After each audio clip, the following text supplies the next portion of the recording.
such kindness.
All resistance crumbles.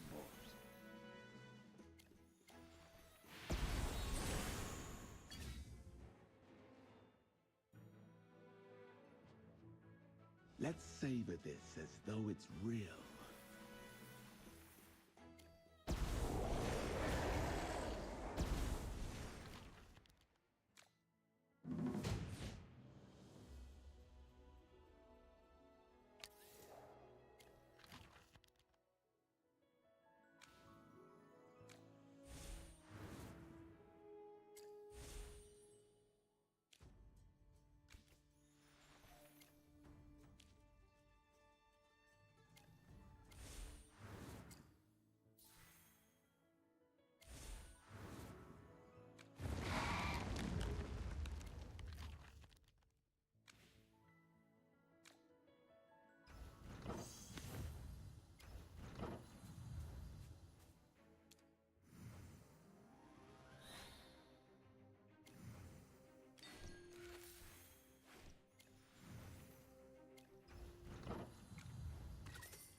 Something about the clicky sounds wrong, but oh, a lovely table, especially with Hodgkin there. Very chill, I imagine.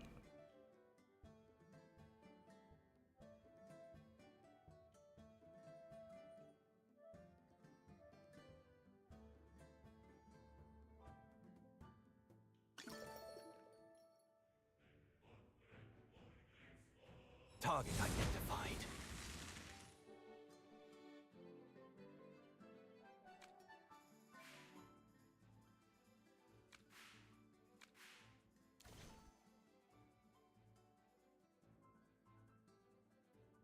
Target identified.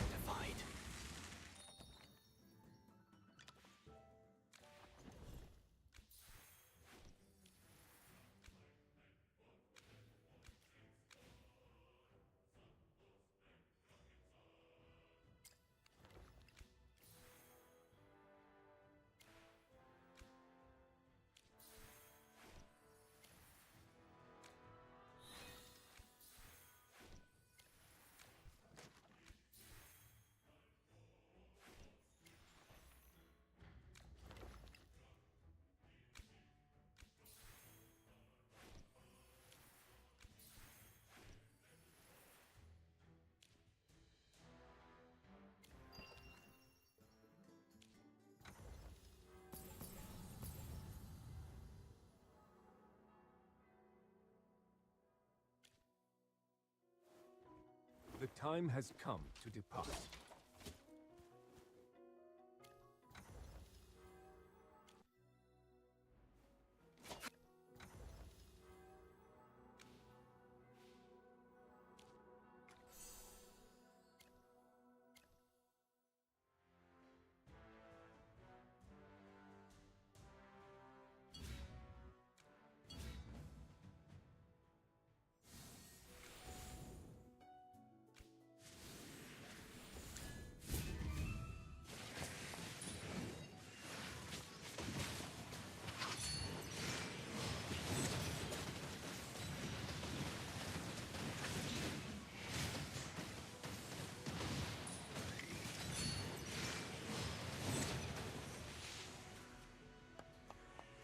I have prevailed.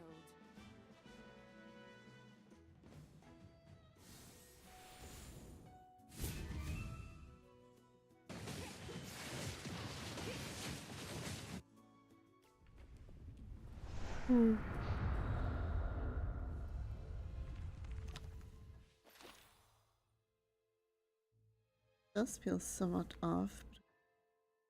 Maybe I'll try.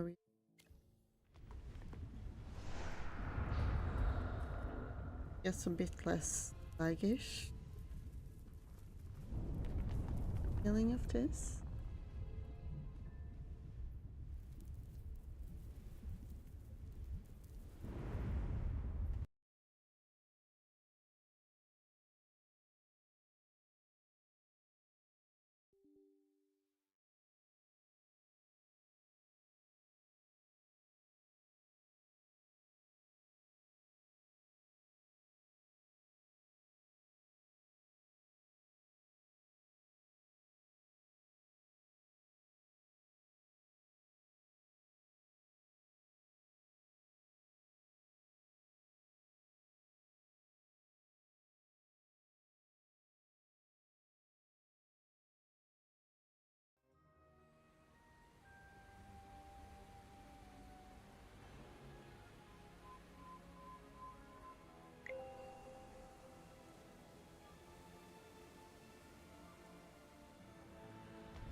Seems a little better now. Maybe it's just imagining. Anyway. So for today, we're going to the Temple of Heltor. Where apparently a difficult decision will have to be made. It will be interesting to see what exactly that entails. And so, without further ado,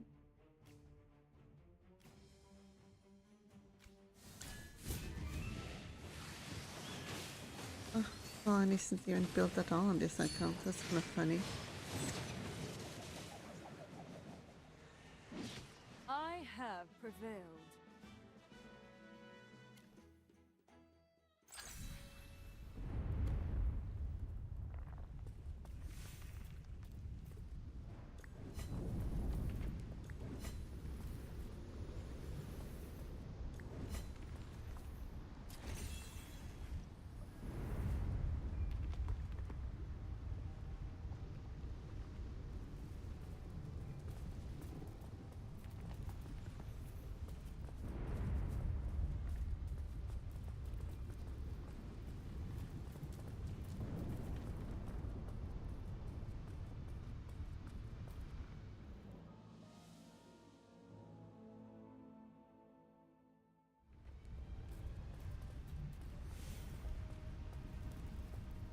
Typed creature.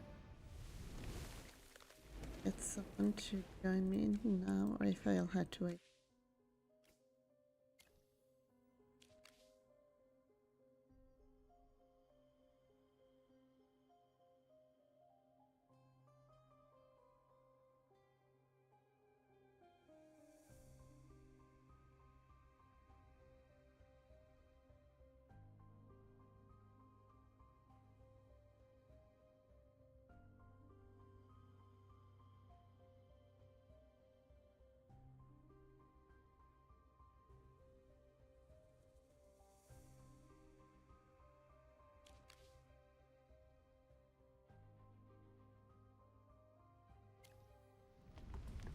Right, I'll try doing this off.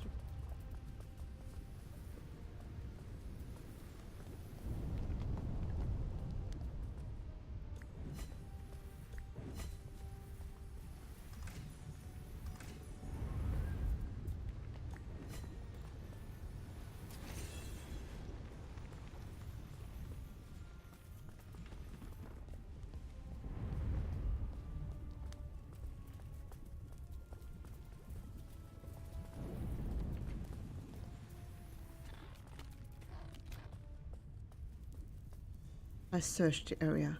There's a stone bridge to the west. I believe that bridge leads to where we want to go. Right?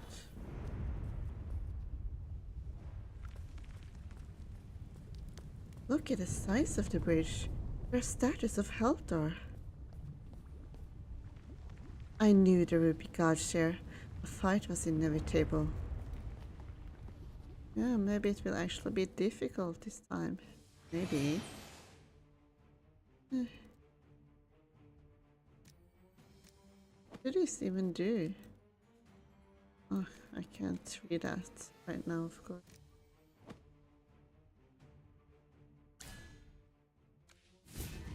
Oh. Careful not to damage anything. This is a historical site, after all.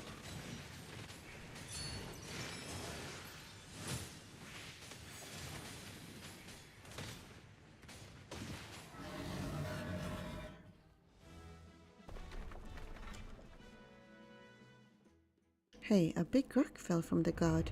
This is... Ugh, this rock is as heavy as a dragon's hoard.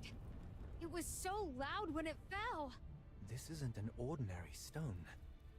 There's an odd symbol on it. Oh, it's an ancient rune. These were commonly used during the heyday of the Ironheart Dominion when our ancestors ruled. What does it say? Let me take a closer look. This rune looks like a number to me. If I remember correctly, this is the symbol for 1. Eldrick likes to design all kinds of mechanisms, and this stone may be the key to opening everything. If there's one, there might be others.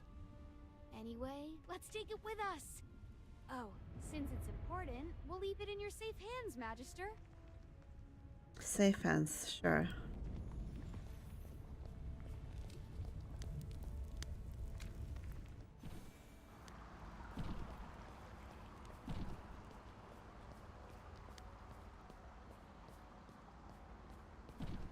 The scale of this building is truly daunting.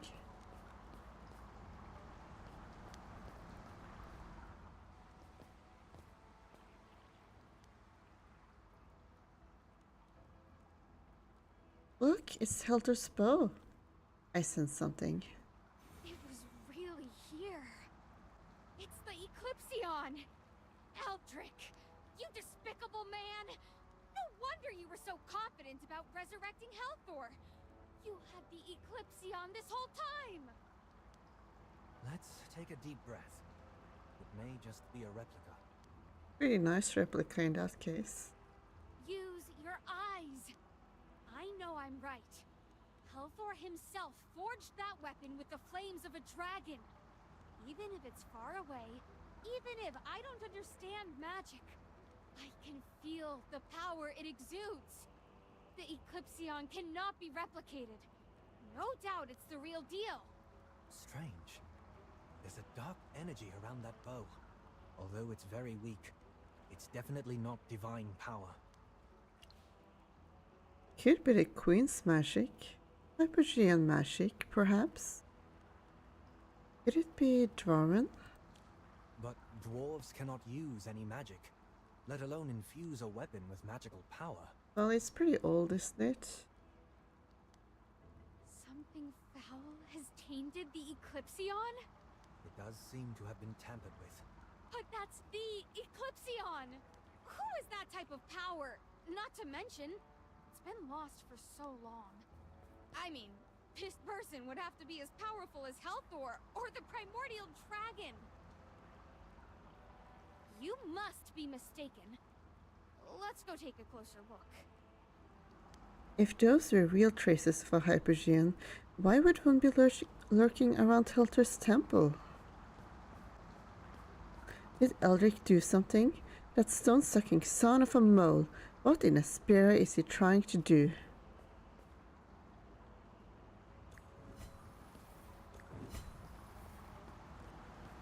Temples, Hypergeans. The statues along the way and the pedestals beside them. This all should be related.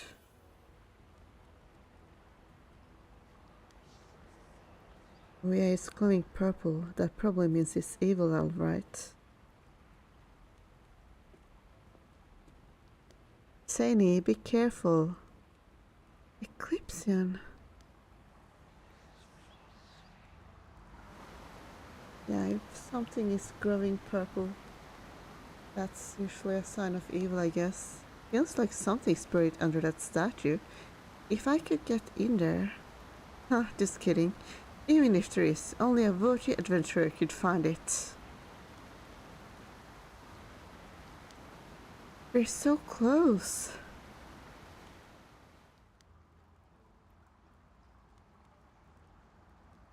There is no path. Maybe we can just swim over. The surrounding waters are full of dragon egg essence. It's an extremely powerful medium for magic, and is meant as a protective barrier. Hey, I'm magicless. What's there to be afraid of? Although you can't sense magic, and your mind won't be affected, the magic can still affect your body. Worst case scenario is that you turn into a monster. If that happens, I get to send you to meet your ancestors. Gee, thanks. Do you think there might be a mechanism nearby? Let's look around and see if we can find one.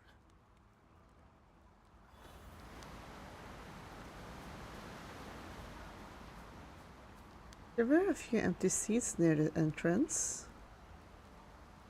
Well, we have to go and check it out. We can't go anywhere else anyway.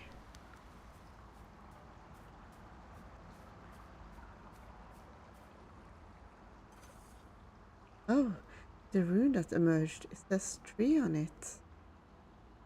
These words below, the sacred key must take its place. The rune appearing here, it says 2. The words below are the same as before. I get it now.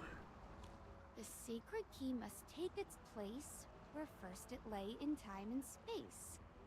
Align it well, as stars have shown, and through its gate the path is known. I knew there was a mechanism here. All that fancy wording, and it's just telling us to put the keys on the pedestal in order. So, the key is... The stone with the rune. All right. Let me look for the corresponding order of the runes and find the corresponding pedestal for one.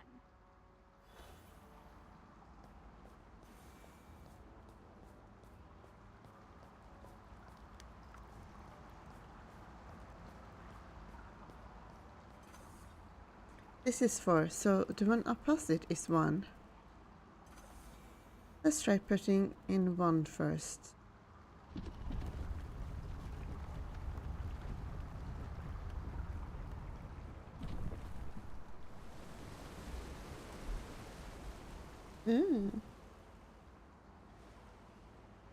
Oh wow, but this doesn't lead to a Dragon Essence pool. Might as well follow it.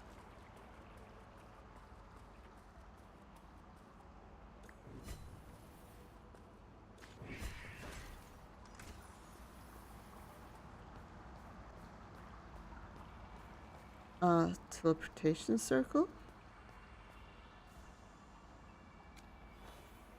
It's a sail magic. I can't interact with it. Then what should we do? Hey, Indris, think of a solution. Sorry, I can't use it either. This spell was woven by a high priest, far beyond my magical skills. If only Feli were here. A high priest? sylvan tendrils reacting?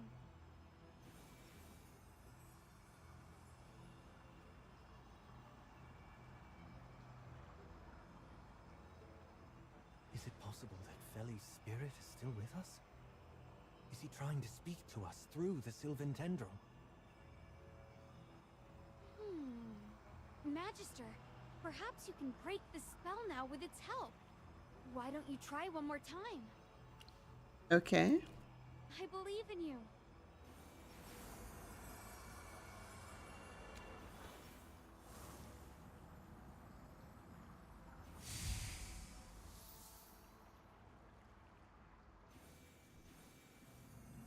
Oh, we did it. We... oh, my head. Teleportation takes a toll. Do you need some water?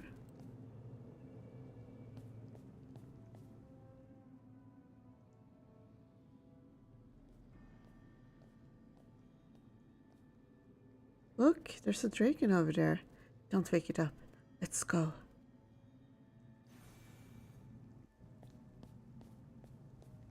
Oh, pretty.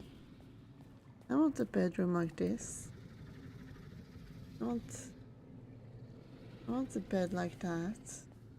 I sense danger. Don't act rashly. Okay. Wait, is this? Oslo? How could there be a dragon here? These are the Queen's chambers. The Queen's chambers? Which queen? Queen Saralith of Sal'thorin, of course.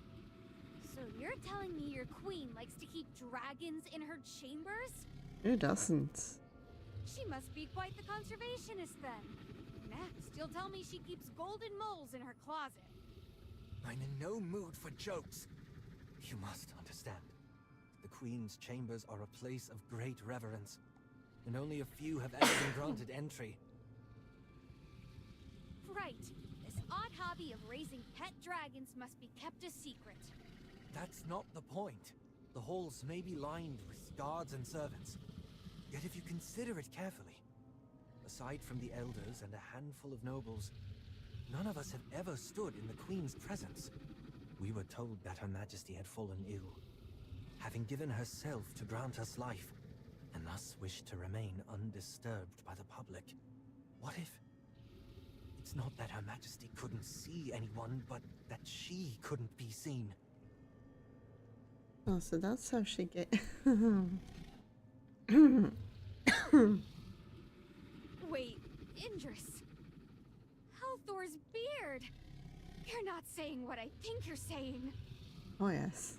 Your queen is a dragon? But how could the Queen be a dragon? Oh no. What if the dragon eggs came from... So she gave up her own eggs? That's... Did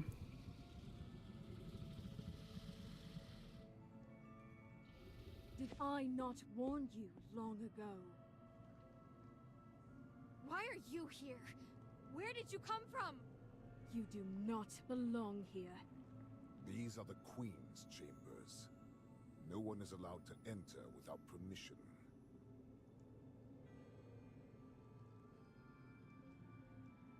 High Priestess Valara, General Théodore. It seems that you both have known about this for quite a while, but chose to hide it. Indris, none in the Assail clan hold the right to pass judgment upon the Queen. We have placed our faith in her, as should you. Oh, great! Here we go again. Feli's killer is back and spouting more twisted nonsense! The foolish have squandered their chance for redemption. Théodore, erase this threat before it festers.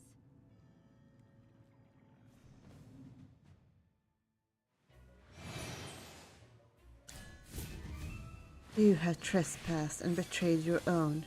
Your fate is sealed. You strayed from the path, repent, and return to the fold. Mother, are you thinking of your past? I must warn you, do not be soft-hearted.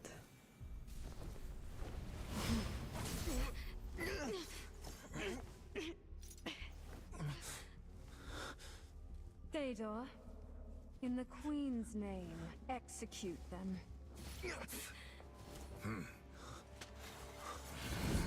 Halt!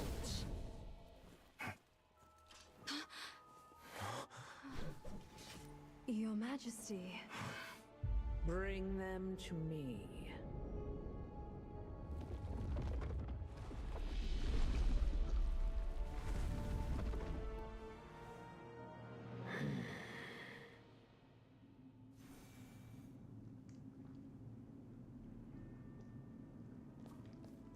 Your Majesty, Captain Indris has conspired with the dwarves and outsiders to unearth the secrets of the Divine Dew. What he has done threatens the sacred order of Sal'thorin. I beg you to deliver a judgment befitting this treachery. What say you, Indris? 2 foreign ones walk among us. This very moment may be your reckoning, for your words will seal your fate. Your Majesty, your appearance. May I inquire what has transpired? Indris, how dare you question Her Majesty so? Such insolence is unforgivable. Calm your ire, Valara. Such a bold spirit is not commonly found. Indris, hear me. I am not a dragon. I am a sail.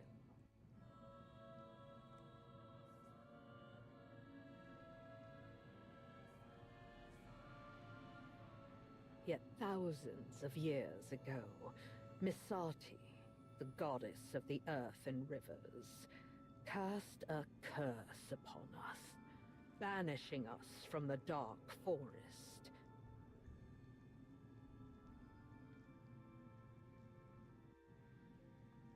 In my struggle against her curse, I sought the strength of dragons. And through the years, I have transformed into this. Transforming into dream. From the sounds of things. Misate. Yes, she denied us the river's embrace and the warmth of the light. The dark forest. It was once our home. Yet due to a single misstep, all our efforts were undone by Misati, and she cast us out. I see. Our ancestors were not driven from their homeland by the Hypogeans, but rather cast out by a god? You're telling me everything we've been taught about our history. Was it all a lie? Who would have thought? We Assail carry a curse from a goddess. I doubt our people could endure such a bitter revelation. Another curse. If that's the case, you Assail and us dwarves are in the same boat. Why did you lie to our people? I spoke no falsehood. The land Misati forbade us to walk is far more dreadful than any epic could ever capture. How dreadful could the surface be? Indris will know once he sees it for himself. Queen of the Assail, my ancestors enraged the dragons and got cursed for it. What did you do to get the goddess all riled up? The gods are fickle. We only sought to protect our homeland. In the end, only the power of the Primordial Dragon could stand against Misati's curse. We had no choice in the matter at that time. But we transform into monsters once we stop drinking the dragon egg essence. Is this not another kind of curse? Why halt? The Primordial Dragon births even in slumber. Truly, it is a creature of unparalleled wonder.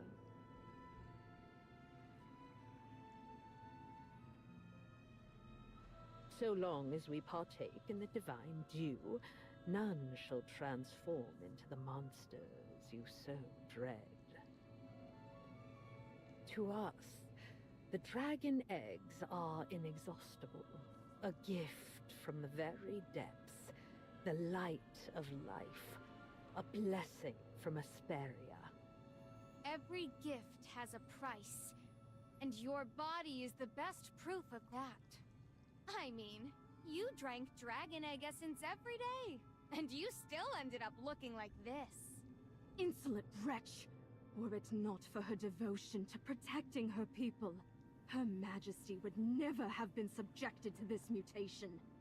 Her Majesty is bound by her duty to uphold the peace of Sal'thorin, and thus, she consumes the divine dew in great measure to draw strength. Her altered appearance is but a testament to her unparalleled greatness. You, foolish outsiders, cannot comprehend the noble intentions of the Queen. Please calm yourself, Valara. I trust Indris will comprehend the necessity of my choice as ruler of the Assail. Consider it, Indris. If the clan were to discover the truth, the weight of their suffering would be unbearable. You see? Even a spirit as strong as yours is not untouched by the weight of such a cruel reality. Wake up, Indris. Seni, he needs a good kick.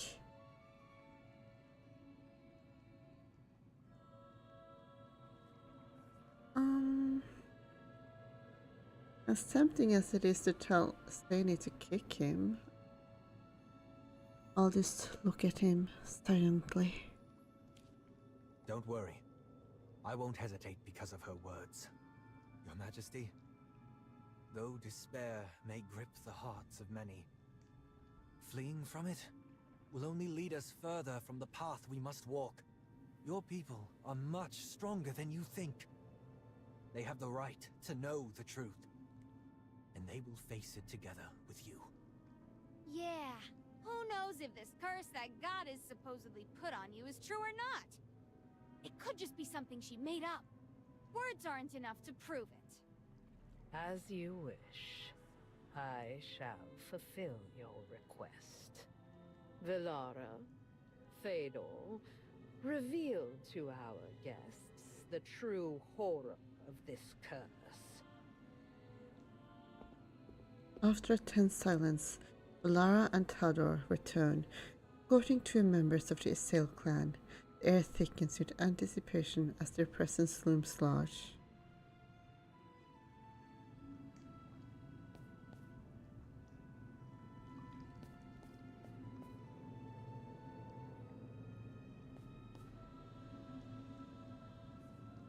The truth is much darker than we imagined. Open your eyes and behold the true visage of this curse. To become monsters devoid of reason, driven solely by the urge to slaughter our own kind. Or shall we explore every path, no matter the cost, to survive and reclaim our own destiny?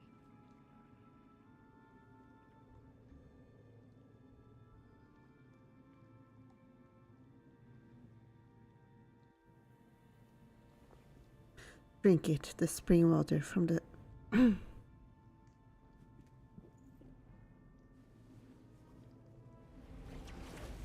Ah,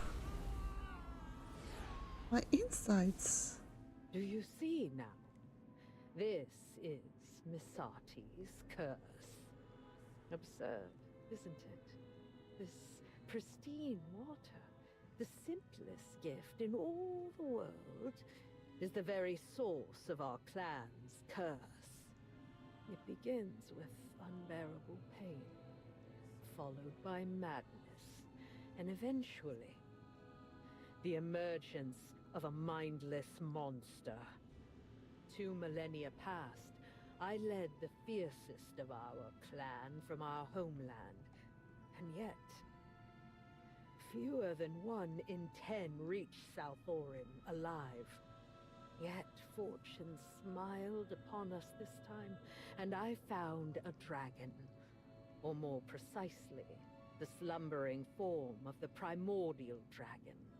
I do not know why it rests here, but I pray it never awakens. Because the power of dragons is enough to challenge even the gods. With the Primordial Dragon, we, the Assail, shall no longer suffer the curse of Misati. So why did you get cursed in the first place? The Primordial Dragon's power was beyond my grasp, but I did not falter. Instead, I seized control of the magic and life force contained within the dragon eggs. After countless failures, I triumphed. The divine dew was finally brought into existence. Do you believe I am simply boasting of my accomplishments? No. The divine dew is the salvation I forged with my own hands. Not a gift from the gods, but from me alone. Now, the Assail rises with new life. At this moment, you shall witness the power of divine grace with your own eyes. Give this one the divine dew. Let the other show you the fate of those forsaken by the divine.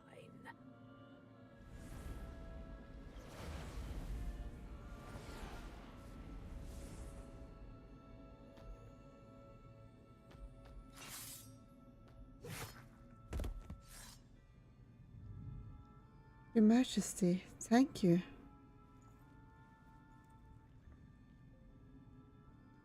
Indris, I ask you, what is your choice?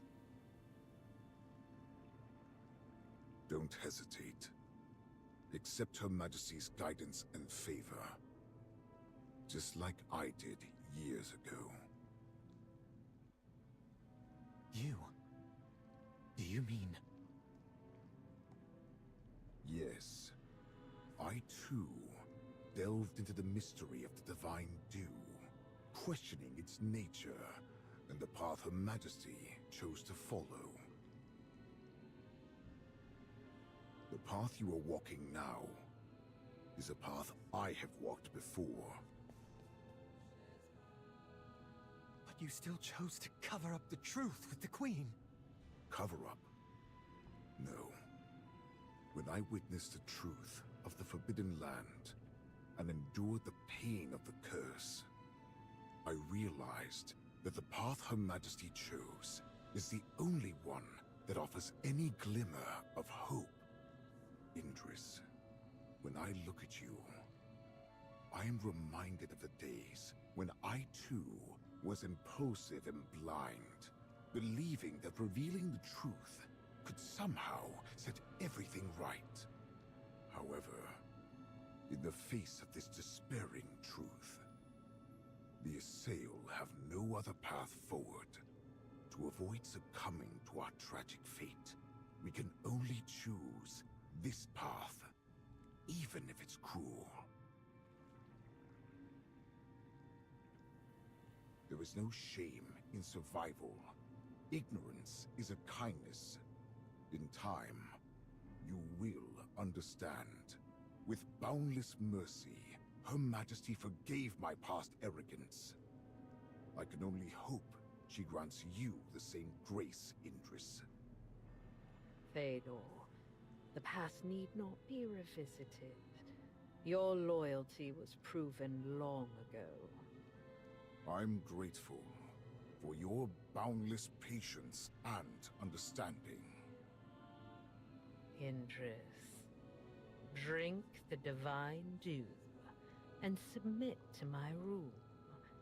Do so, and I shall grant you the power to defy fate.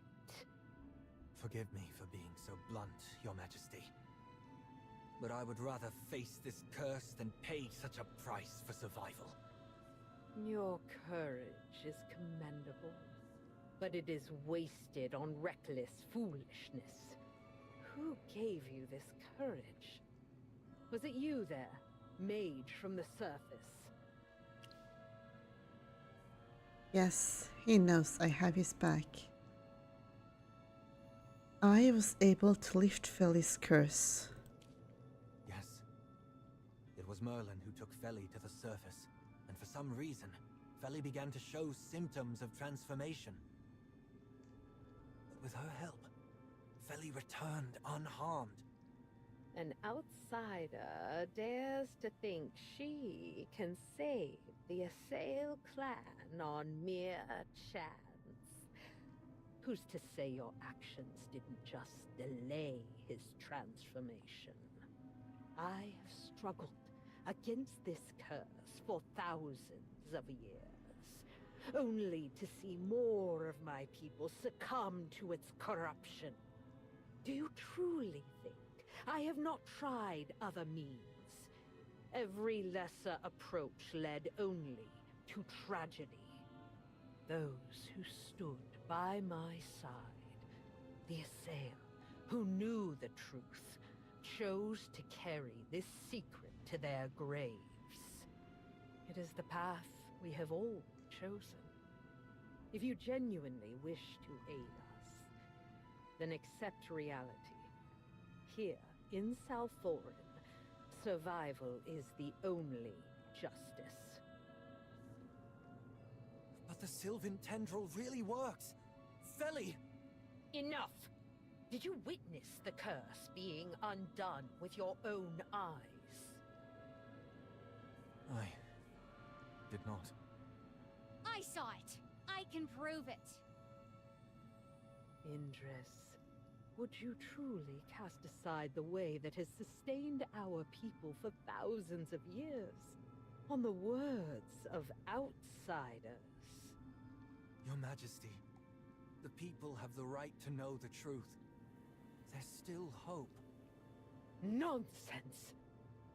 Ah, I finally understand.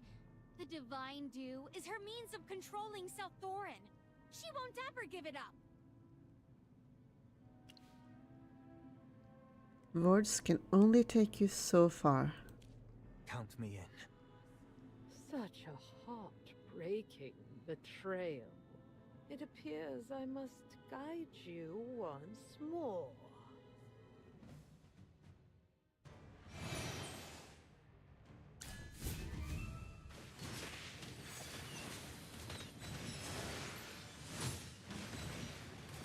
Such stubbornness. The survival of the Assail is no mere. Judgment has been made. Fedor, take Indris away. Leave the lost child somewhere in the dark to ponder the cost of his betrayal.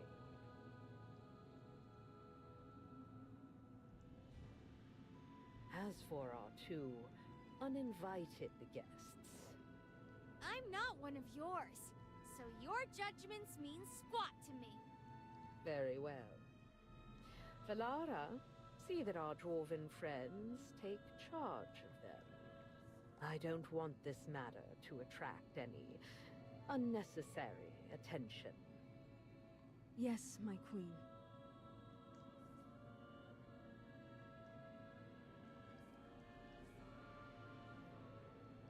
We'll take care of it, Your Majesty. Valara finds Eldric, the Dwarven chief, and hands you two over without a word. Damned! Eldric, you scoundrel! How dare you appear before me? Oh, hey there, Eldric. What in Helthor's name have these Cretans done now? How dare they try to destroy the ties between our people? High Priestess Valara, I swear, I'll make sure they regret what they've done. Chief Eldric, Her Majesty has decided to leave these two in your hands to prevent diplomatic discord. I hope you understand her painstaking efforts. After all, Some things shouldn't happen in Sal'thorin. Understood. You can rest assured that I will handle everything personally from here. Rockknobber. Sounds so dirty.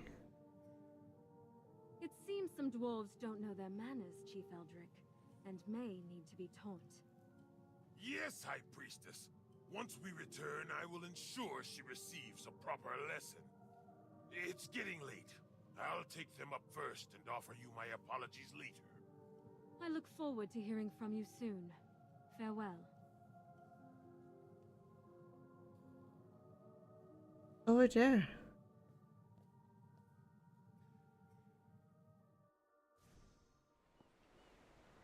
Eldrick takes you all back to the surface and then stops at a cliff beside the lift.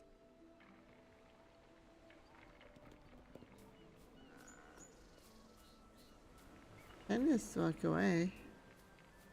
This is easy. The Eldrick holds no power over me.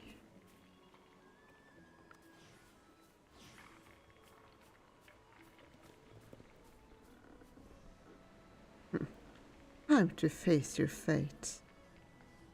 It ends here, Zadie. You nearly destroyed everything I've worked for with the Assail. You'll pay for that. You want to kill me? You should have done it before I gathered all my knowledge, Eldrick. Next time you decide to end me, don't wait around. Do it right, fool. Why, you? Oh, wait. There won't be a next time. Let's go, Magister.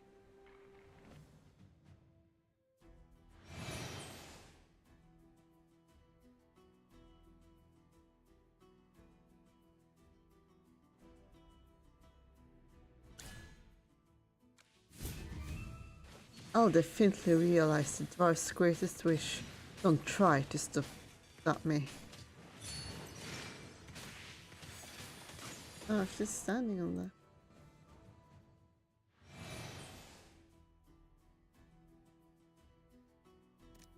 And I cannot. Oh. Okay.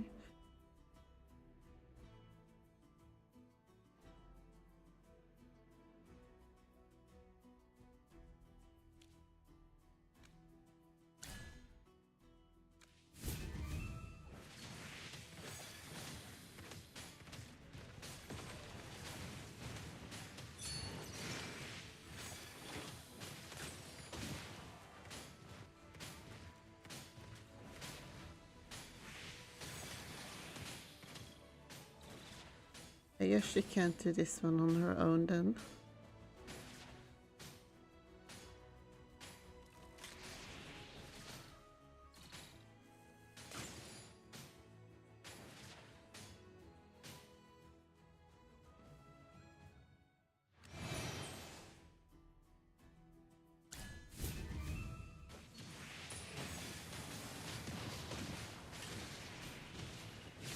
Give up already, it ain't happening in this life or the next.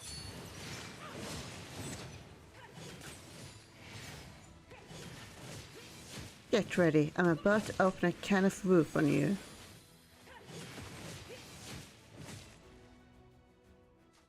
Nothing to be afraid of. Hey, look what I found! I found a runestone with the number 2 on it on Eldrick! Keep it safe, Magister. This thing should unlock the mechanism that protects the Eclipsion. Give it back! Oh, you can still speak. Well, let me take care of that for you. Finally some peace and quiet. Don't worry, he's not dead. I only hit him with the back end of my hammer. He might not wake up for another 2 days, though. But when he does, he's gonna have a splitting headache. Ha! What are you going to do with him? I'll bring him back to Brimstone Village and explain everything to the people there. You need to go and save Indris first. Keep a cool head. Yeah, I got it. This is a serious matter. Though the path ahead is uncertain, let's do this. Let's turn this underground world upside down. it's time to show these fungus eaters what the real sky looks like. Quest complete. A difficult decision. In the Queen's chamber, Esthel's 1000-year curse is laid bare. Indris makes a fateful choice.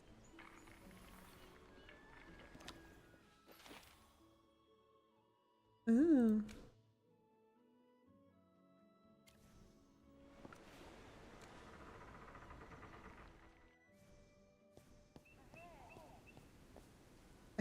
I still stand out too much here. Let me change my clothes again. I guess I...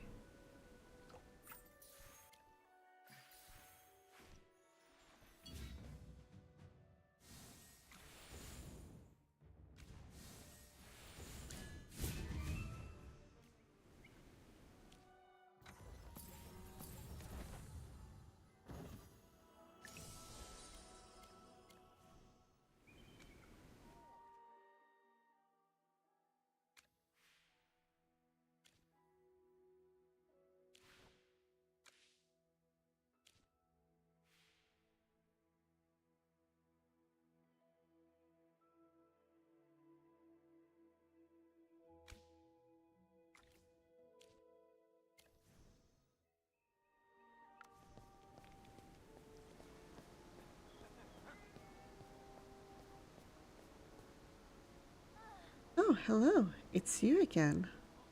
Hello there. Delvi is at your service. The price is still a dram of divine dew.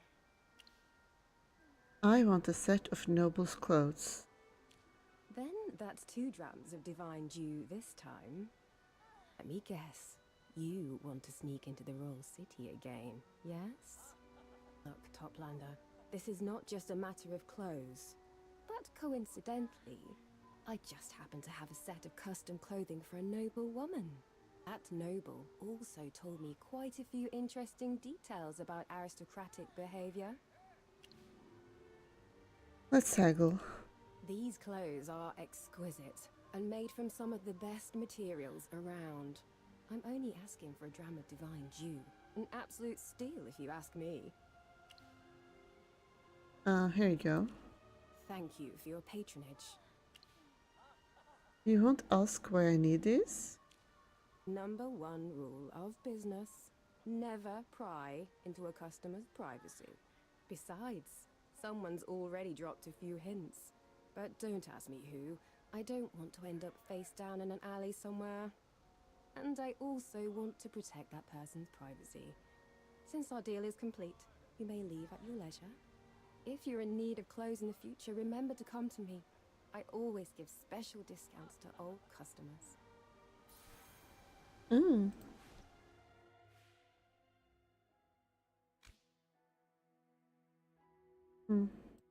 I'm supposed to be like a noble.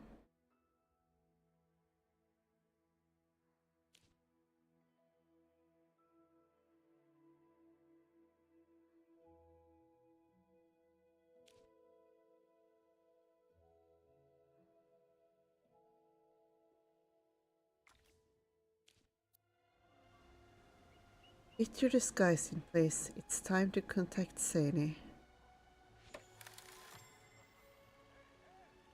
Even from this distance, I can smell that aristocratic stench on you. Not bad. Great disguise. How are things in Brimstone Village? I got Aldrich's group under control, but everything else is still a mess. I have to take care of things here first, so it's on you to figure out where Indris is. Good luck. What? Where do I start? I don't know, but your best bet is to ask around. Those uppity nobles might have heard something. If they haven't executed him yet, he is probably rotting away in a dark cell somewhere. He knows too much about Sal'thorin and the Queen. They'll want to keep him locked up tight. However, it won't be easy to find anything out. We don't have the right connections there. Maybe someone can help me. Who? Indris' boss, Ravion, the mighty imperator of Sal'thorin. Oh, you mean that Ravion Why him? Do you think you can trust him? He helped us out, subtly. Sal'thor's beard. You're right. Looks like someone else has been suspicious of the Queen for a while. If that pink-haired himbo really is on our side, then we might as well give it a try. Himbo? I'm going to try to get everything in Brimstone Village handled as soon as possible. If you have any new information, let me know. I'll check the training grounds. Raven might be there.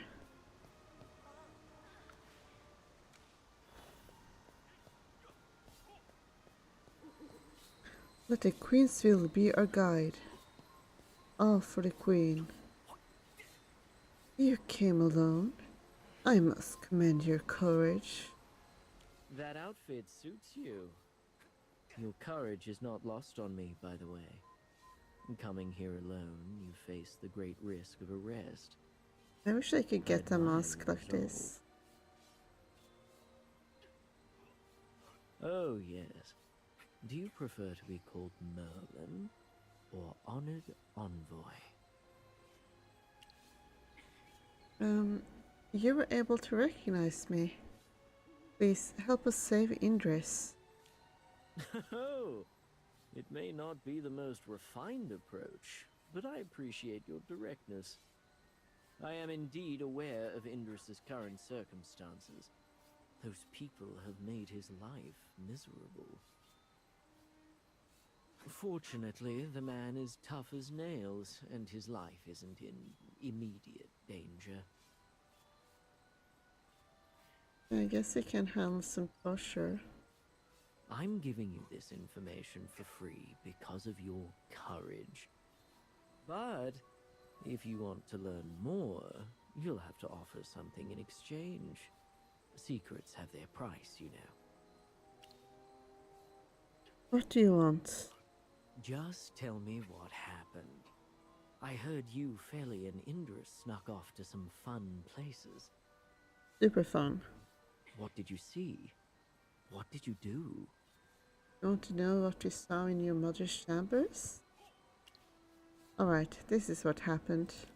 Ah, so that's how it is. Interesting. You've just given me a very important puzzle piece.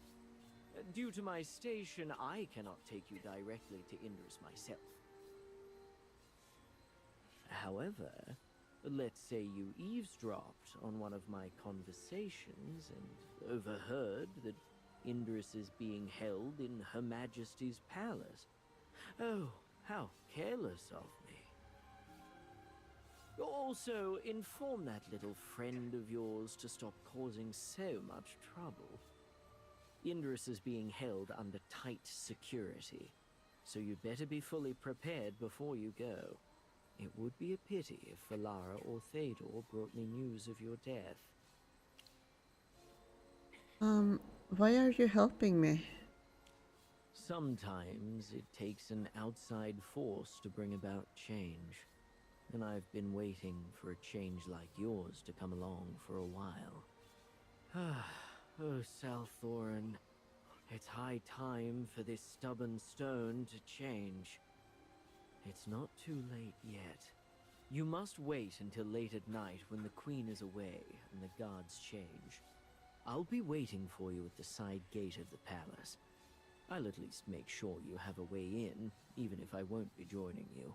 Make sure you're there. I'll see you tonight. Ravion leaves, and you immediately rush to contact Zany.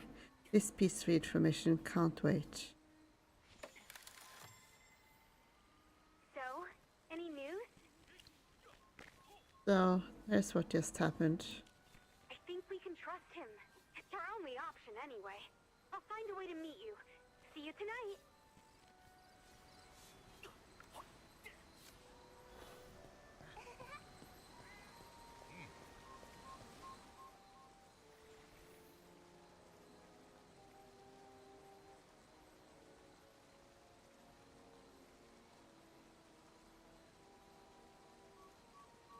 This way.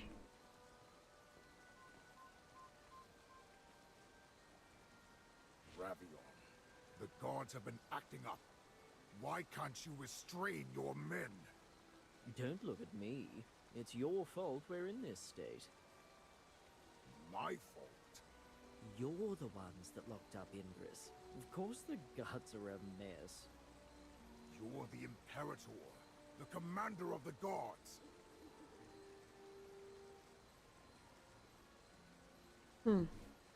As the Imperator, I don't truly know how things run. It's my subordinates who handle the real work. Now that you're aware of this, leave the guards to their duties.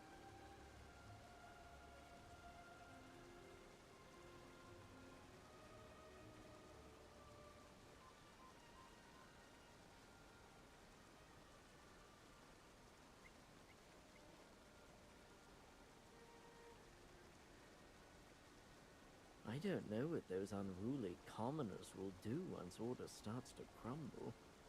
To keep things from falling apart, you'd better release Indris sooner rather than later.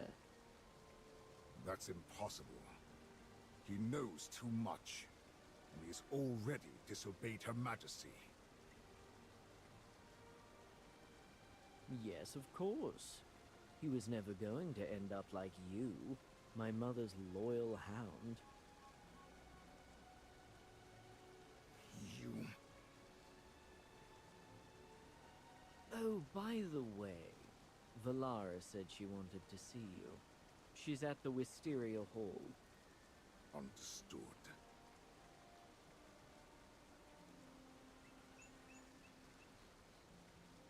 Not you two.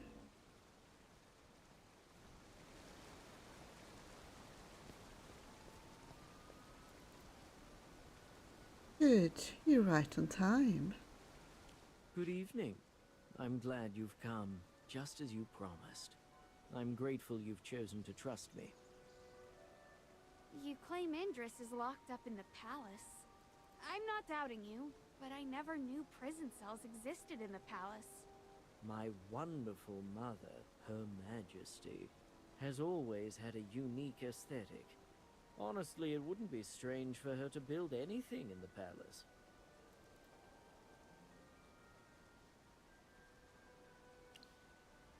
You're the Queen's son? No wonder you called your highness.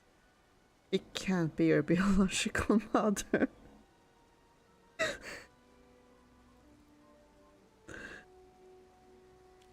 It's because we don't look alike, right? Thank you for saying that.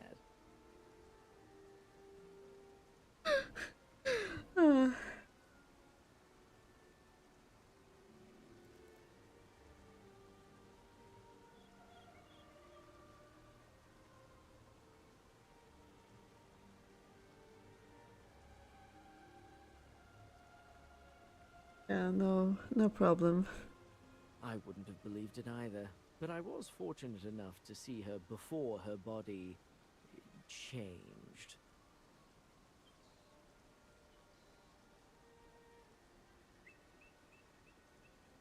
Anyway, Indris is locked in a secret room in the palace.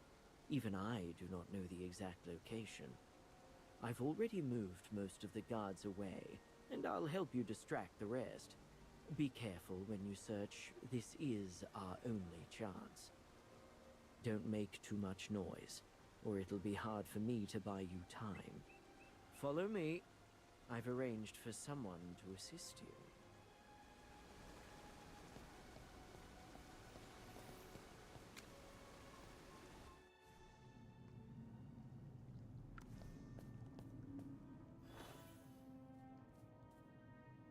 You're almost here.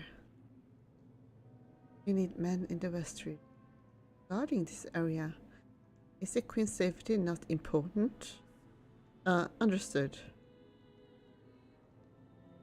So it was her. Hurry up and go towards the eastern area. It's been a pleasure, Avion. Please thank Sarah for me.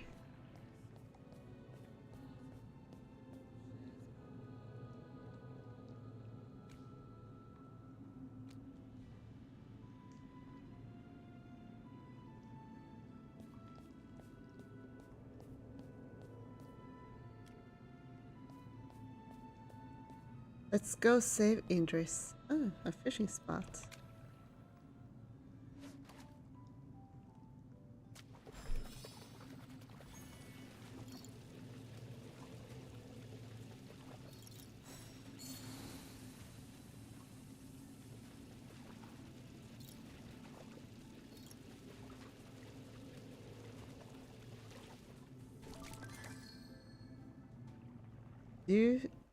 Usage lid. Big lid. Raised by the queen herself, the fish is tame only in her presence, making it nearly impossible for others to approach. Oh. It'd be interesting to try cooking this.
Okay, now it's time to save Indris. Go save Indris.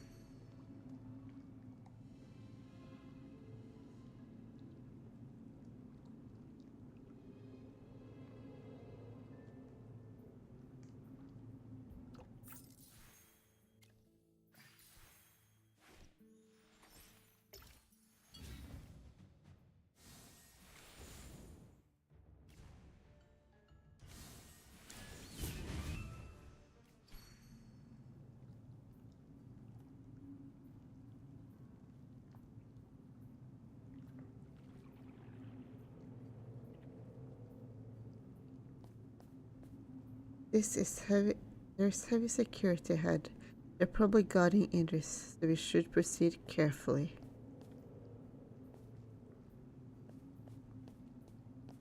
There are too many guards. We have to find a way around. Ooh, kitties.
We're almost there.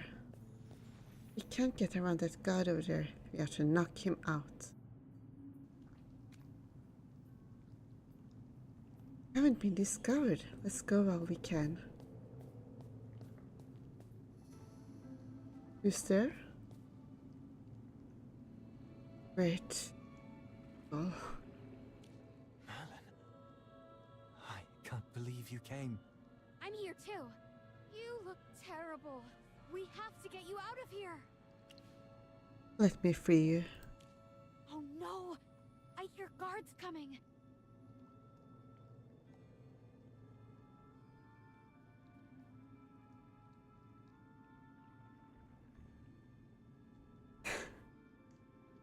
Magister, help him up. I'll try to find a shortcut.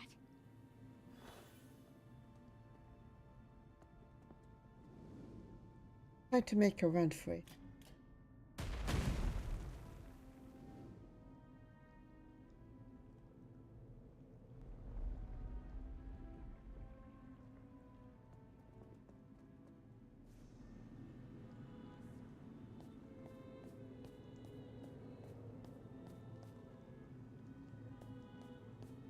Captain, I'm sorry.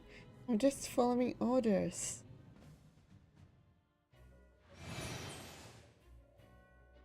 I don't need guys to help you. Randos. Don't even think about leaving. In the name of Her Majesty, surrender.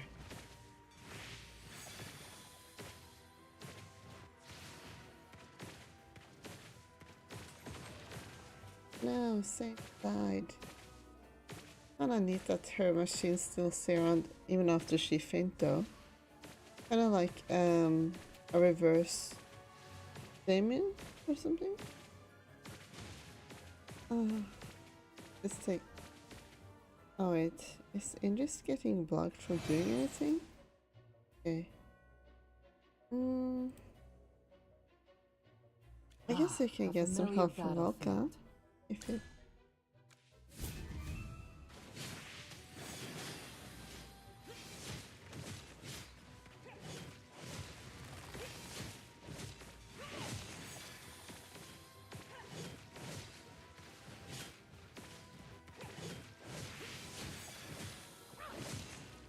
We're leaving today, no matter what.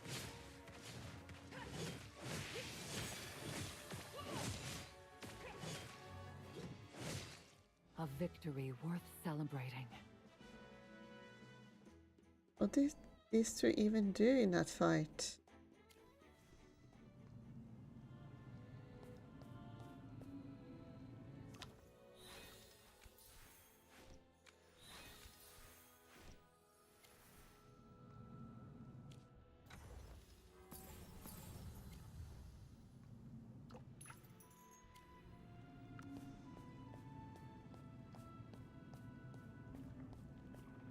There are more people coming. We need to make a decision fast.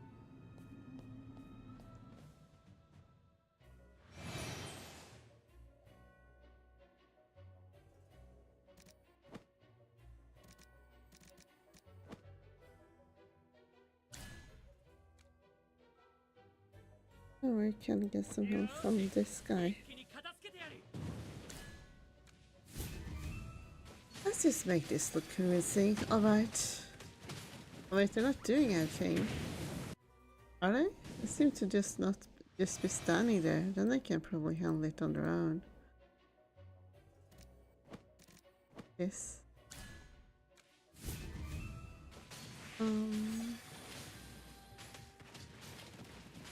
What loyal allies are you? We had to leave through the teleportation circle. Let's go.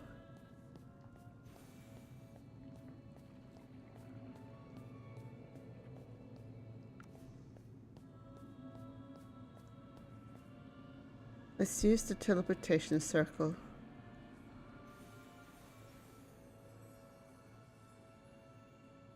After them. Forget about them. But Laura, we can't let them get away. I understand your concerns, Lord Vador. All will be well. Indris has rejected the divine due. Without its nourishment, he will soon be corrupted. At that point, his companions will either finish him off or watch him turn into a monster. Isn't this better than executing him? But what if... Should he choose to reconsider his path, he shall return to us and partake of the divine dew. A far more preferable turn of events, wouldn't you agree? He will come to see the wisdom and benevolence of Her Majesty's intentions. What? This was Her Majesty's intention. Understood. I'll order our soldiers to stop the pursuit then. In the meantime, you, Sani, and Indris successfully teleport to the Temple of Sal'thorin. Hang in there, we're almost there.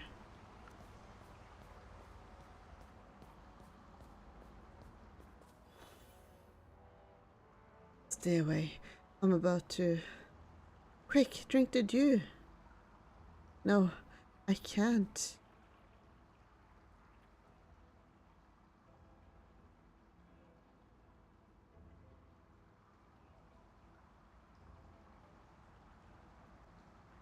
The transformation stopped? Great! Magister, the Sylvan Tendril helped you stop Indris' transformation. You should use your purification magic on him now.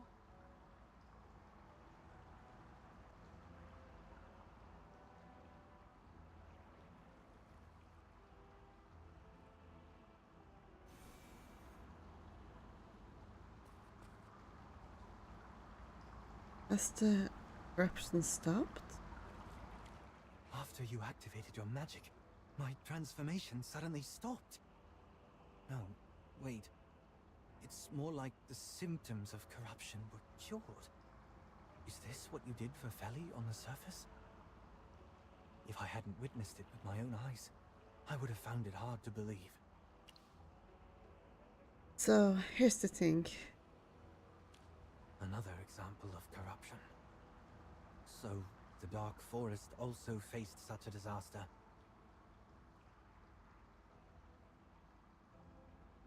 It must have been similar to the curse of the Assail.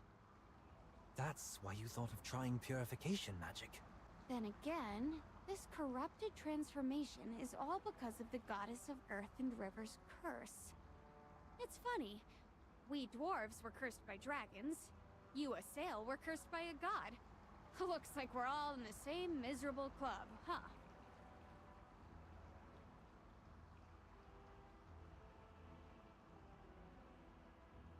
Well, you know what they say, mystery loves company. I guess I'll have to be nicer to you from now on. This is no time for jokes. What do you want to do? Still want to reveal the truth? The Assail must know the truth, but my words are bound to pale in comparison before the Queen's authority. And breaking the lies that the Assail always held dear will require a more eloquent witness. We must awaken the Primordial Dragon. We first need to find a way to get the Eclipsion to use the power of Helthor. Otherwise, we'll never be able to awaken the dragon. We already have 2 runestones that can unlock different mechanisms in the temple. Let's go check them out first.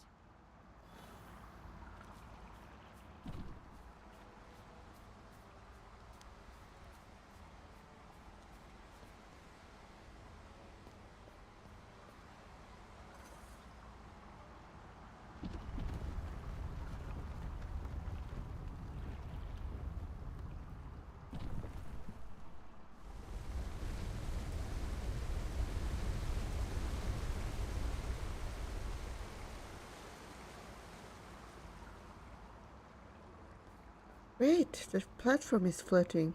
Let's go take a look.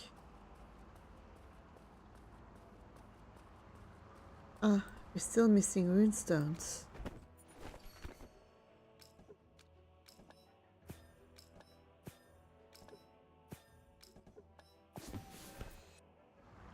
Oh, it's a 3rd runestone.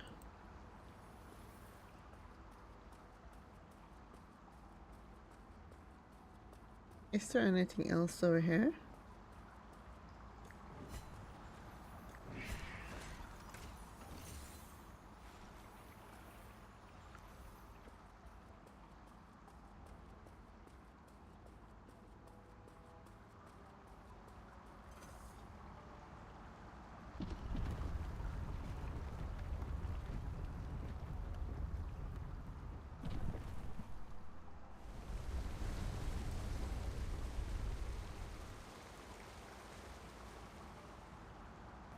The platform is up.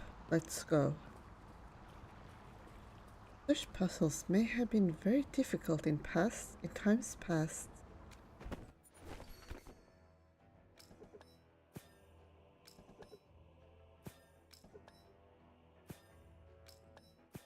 Fortunately, they're not too difficult now.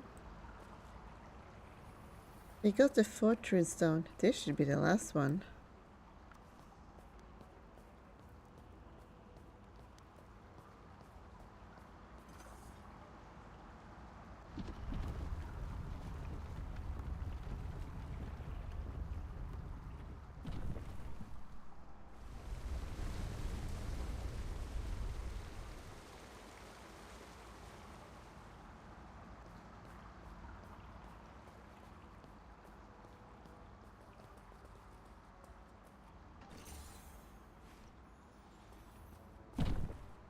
There's a lever.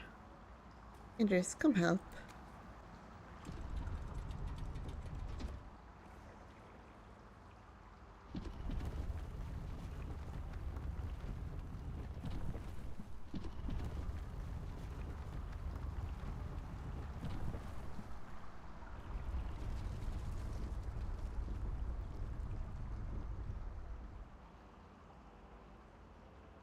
Perfect.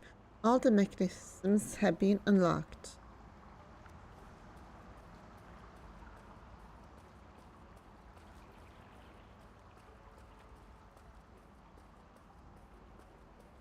I'm coming, Eclipsean. I have this uneasy feeling. Why? What could possibly go wrong now? It's beautiful. Danny, get back.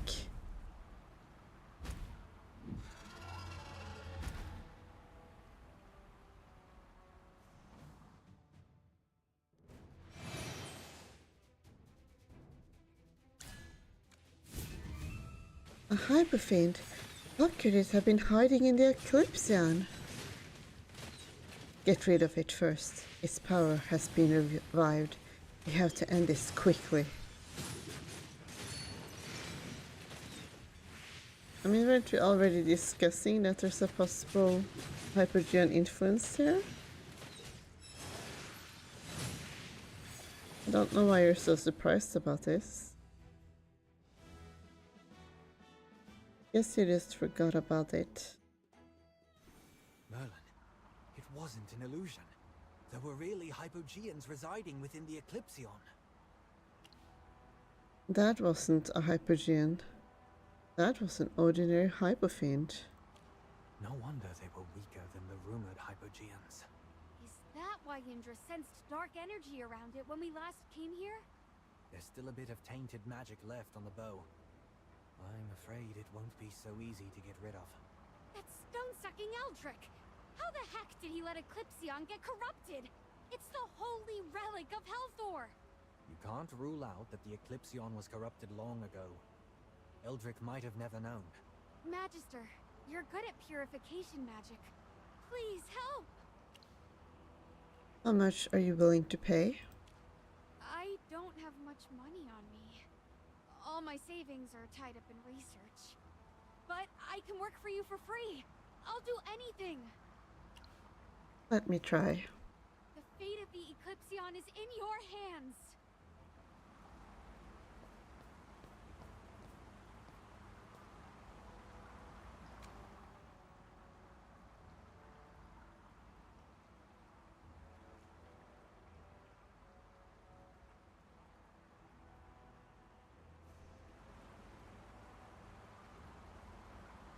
Eclipseon. What a beautiful divine creation. It's beautiful. A mythical relic created by Helthor himself. The gears rotate and chase enemies for thousands of miles. It always finds its target. The legendary Eclipseon!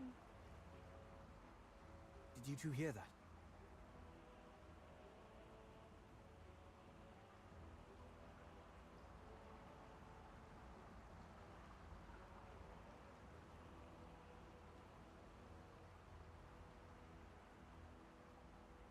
Do you mean the roar the Eclipsion just let out? Yeah!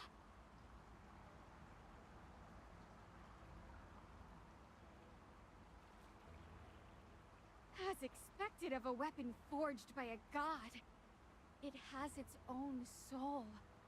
I wish I had the skills to match. No, not that. Do you hear something right now? No. Magister, do you hear anything? I can't hear anything when you're talking. It's so loud I can hear it over both of your voices. Oh, so it's the voices in your head, huh? What is it, Indris? It's calling my name. It's telling me to pick it up. Is it a male voice? Is it a female voice?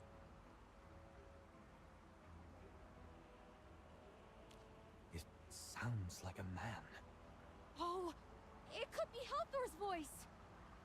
But why? The Eclipsion is a relic of the dwarves. But if that's what Halthor really wants... Okay, Indris, pick up the Eclipsion. Zany? You listen to me. The Eclipsion is the light that shoots through the darkness. As a legendary weapon, it deserves a great warrior as its partner. We dwarves are magical outcasts, disqualified from using this divine bow. Otherwise, I would certainly never hand it to you. Stop dawdling. Take it before I regret it. And never let it down. I understand. I won't disappoint you. I know the consequence. And understand the risks. Let truth be the light.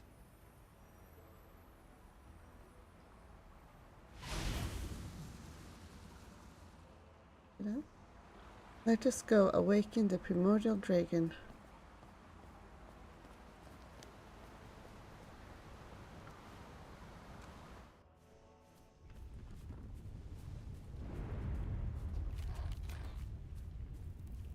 The Primordial Dragon is as big as a mountain. If such a large creature would rise and fly into the air, what a sight that would be. How could something so big fly in the air? It's completely against the laws of aerodynamics.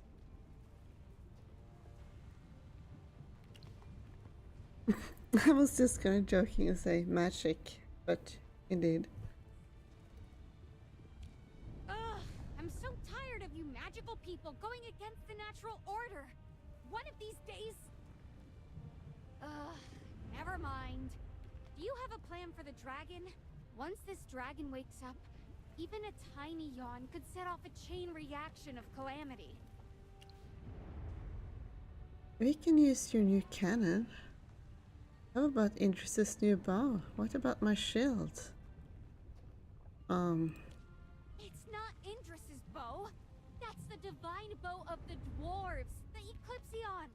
He's just borrowing it, okay? Only the arrows are his. Yes. The Eclipsion and my arrows. At least we have the bare bones of a plan now. So, do dragons have any weaknesses? Their eyes? We'd already be burnt to a crisp by the time we meet its eyes. Their bulkiness? Is that really a weakness? It makes one move, and the whole place may cave in. I think what Merlin meant was that its movements would be limited. Especially in this area. Its arrogance? Of course! We're ants to that thing!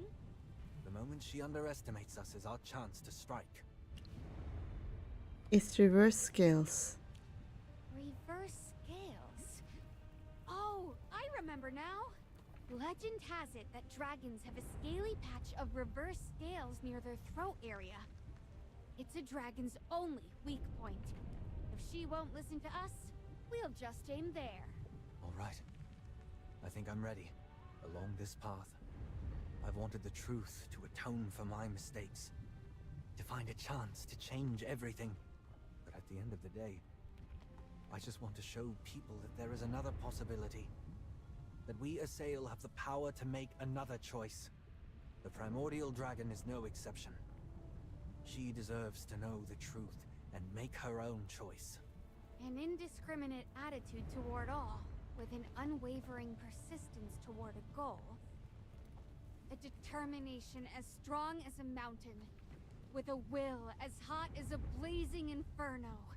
Indris, take up the Eclipsion, and don't let us down!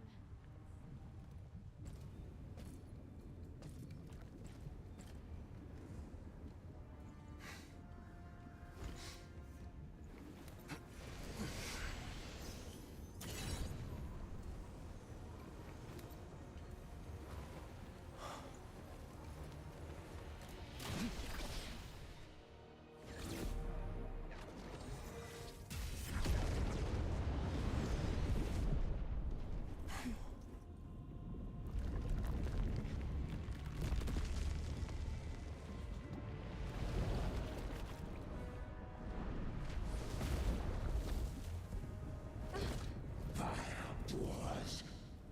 Brazen thieves! Your insatiable greed shall be cleansed in fire!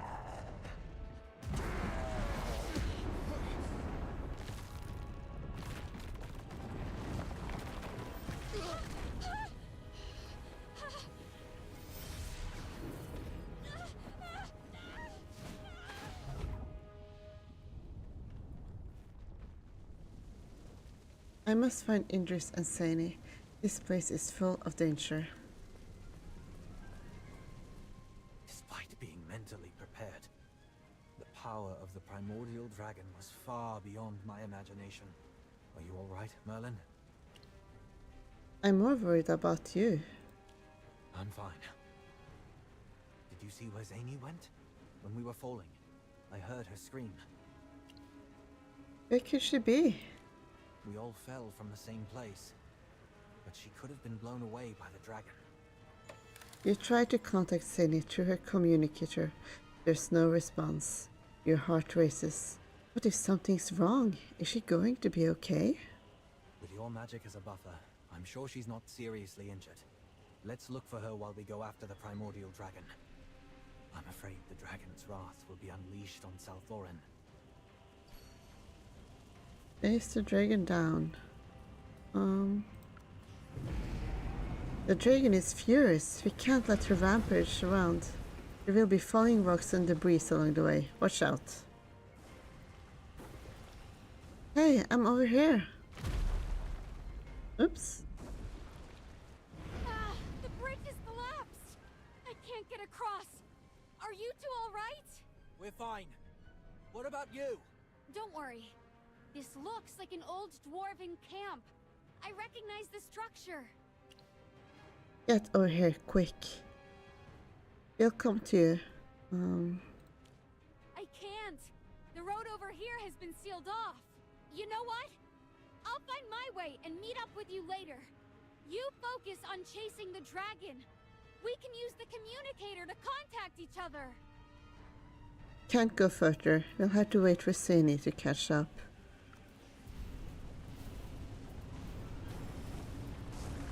Ouch. You think all those minigames prepared me for this?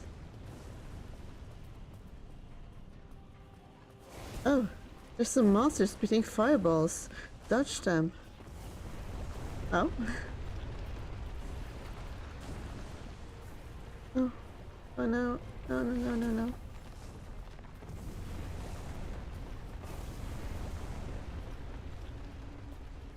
You think fire doesn't hurt that much?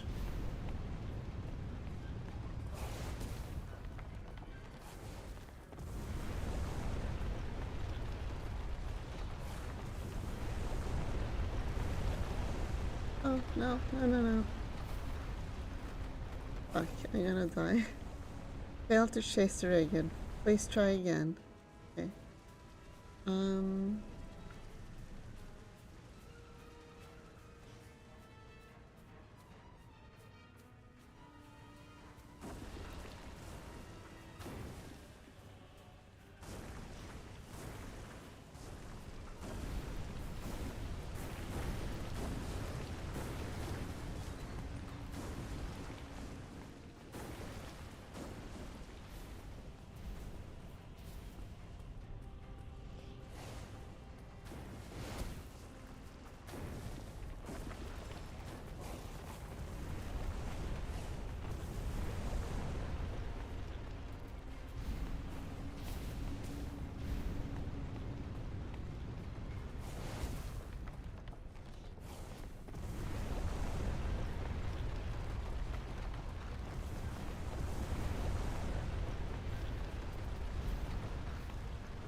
Yeah, the most dangerous part is over. He just took a deep breath. Not good. Get out of the way. No.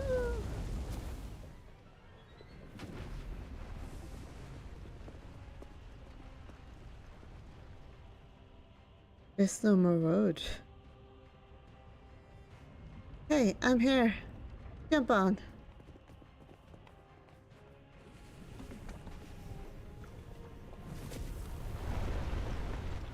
The lava's acting up. Keep your eyes sharp while sailing. Oh, fuck.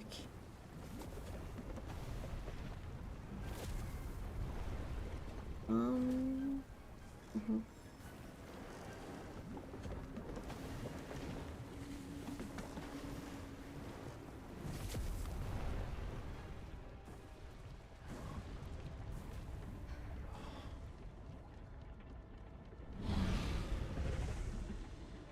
After it!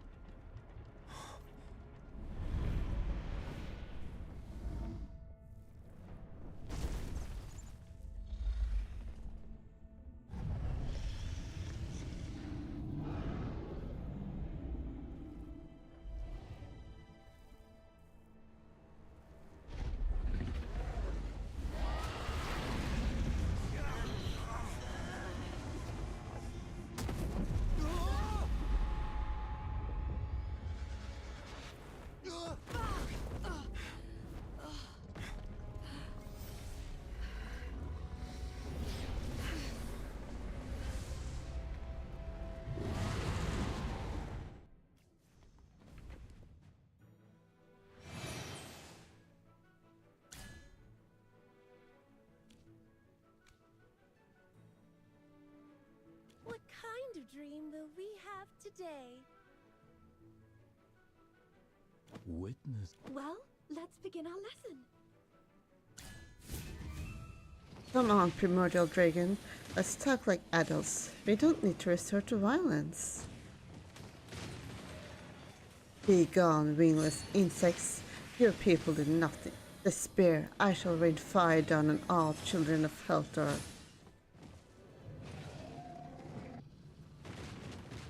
Ouch. Sal'thorin, reveal thyself, craven wretch, and meet thy reckoning. He seems to have lost your sense of time.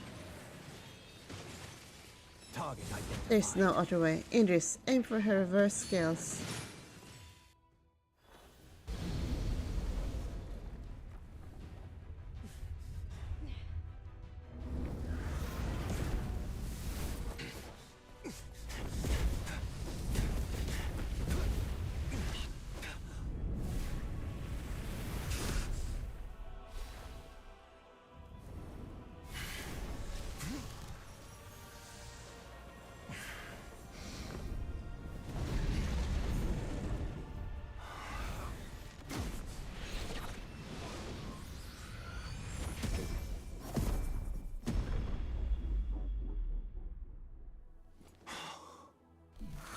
Halthor's mark?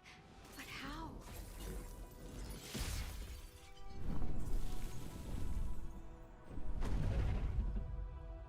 Halthor, you treacherous wretch.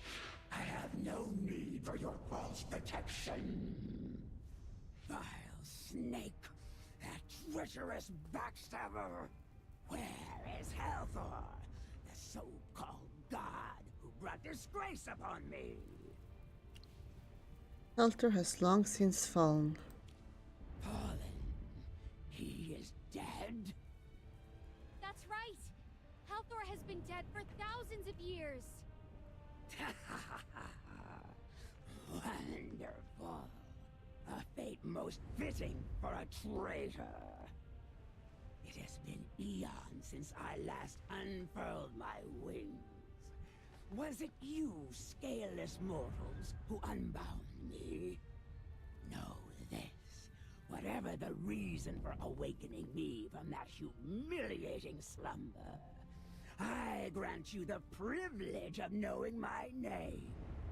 I am the flame of the abyss, the heart of the crystal. the third daughter of the earth and sky, and a sister to the stars. I am named Ascarion's soul.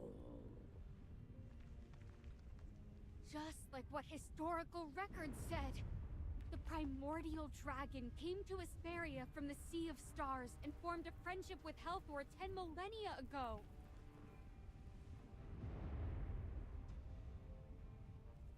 But you cursed us! And now the dwarves can no longer use magic! That stench, a daughter of Helthor. Such is the fate you deserve. But why? Weren't you two great friends?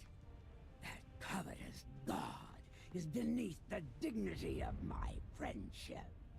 When those foolish and warlike gods fought amongst themselves, I breathed dragon fire and aided Helthor in forging weapons. When the treacherous Hypogeans dared to invade, I marshaled my progeny, and together with him, expelled our foes.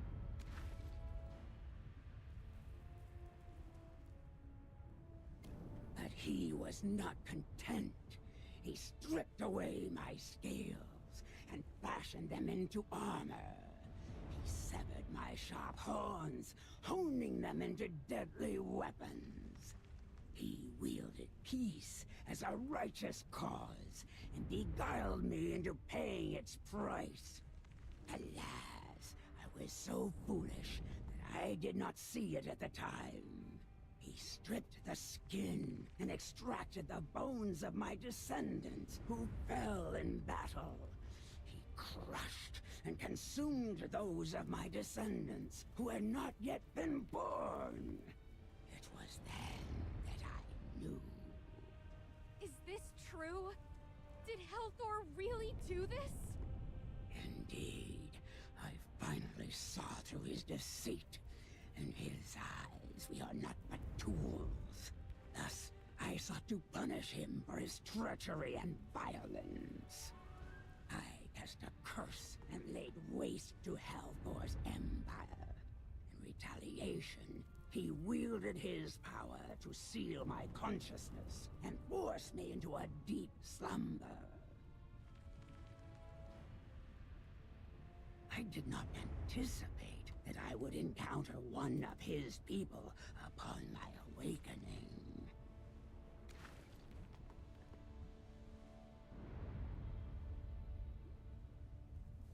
What do you seek to gain by awakening me?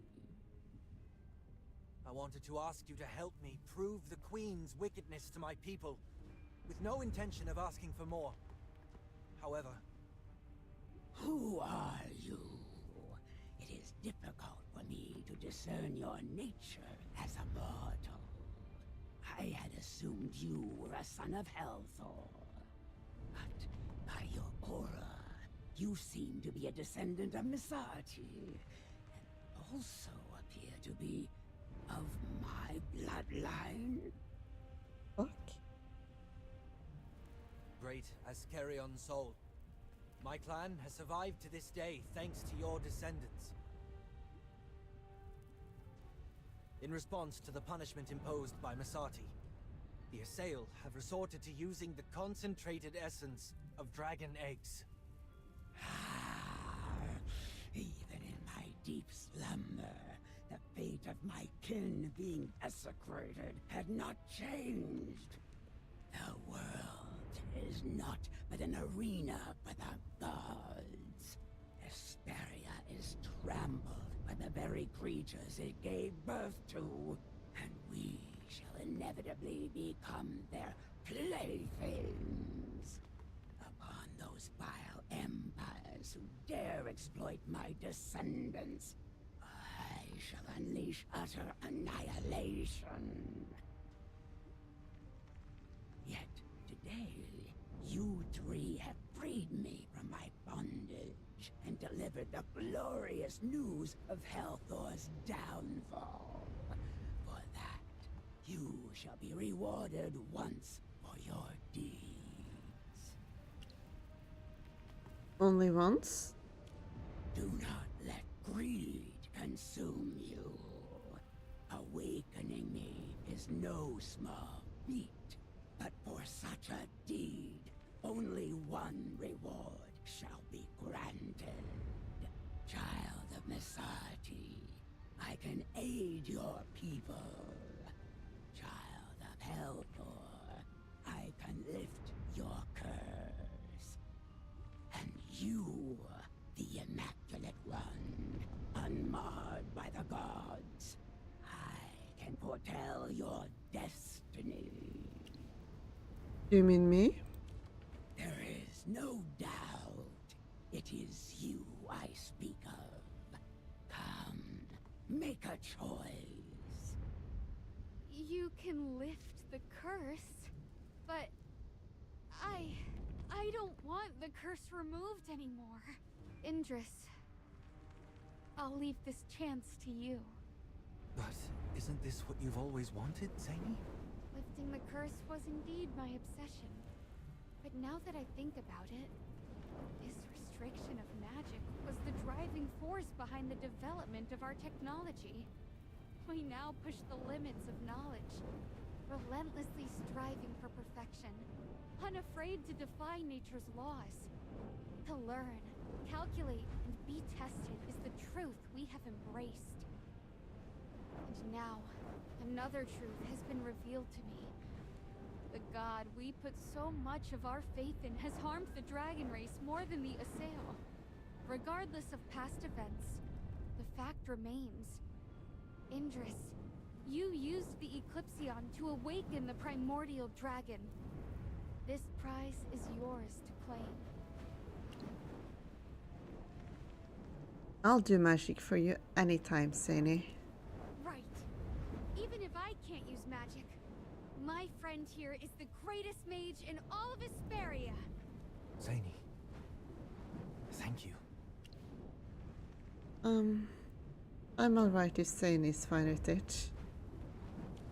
Yeah, I mean, do you really need her to foresee your future? You've always been in control of your destiny. Merlin, Sal'thorin and I will always remember your kindness. As Carrion Soul, I, Indris, swear to you here, I will tear down the lies of the powerful and shatter this corrupted order. The Assail clan's crimes against dragonkind will not go unpunished. Not while I still breathe. I have endured the tyranny of others for thousands of years. My forgiveness comes with a condition. You must eliminate that blasphemous creature.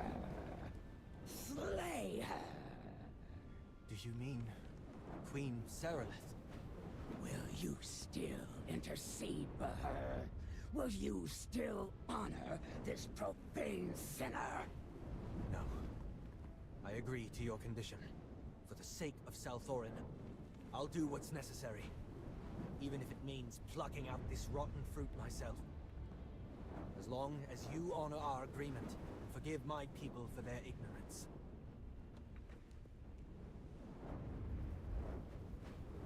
Oh, can you truly accomplish this? Show me your strength. Ah, that bow, that loathsome weapon. It cannot hurt me. Do you know the reason? Helthor left his vile power within my noble blood. Take it out! Take it out! Use your tainted hands, mortal, and extract the power from my burning body. What? That's impossible! Extracting divine power with your bare hands? There's no way! No mortal can do that! Then you are powerless to punish the sinner, you weak, scaleless mortal. Okay. I'm willing to try. Are you insane? You'll be burned to death!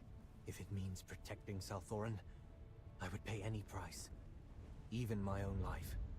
I've made up my mind. Let me try. Mortal, do you have the courage, with your fragile body, to extract Helvor's power?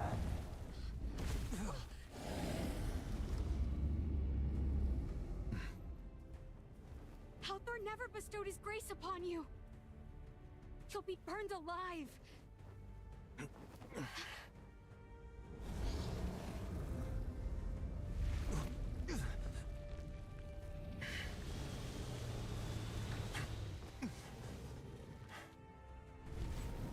The power of Helvor. Fearless one, take it.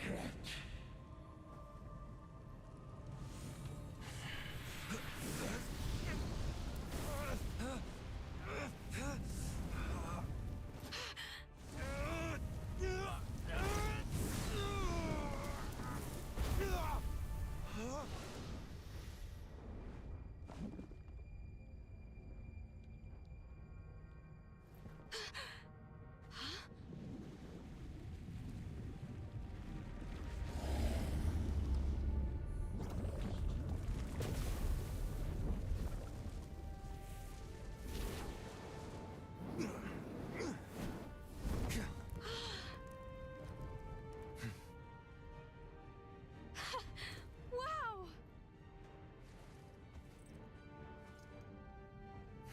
You have what you came for. Now leave at once. Remember your promise.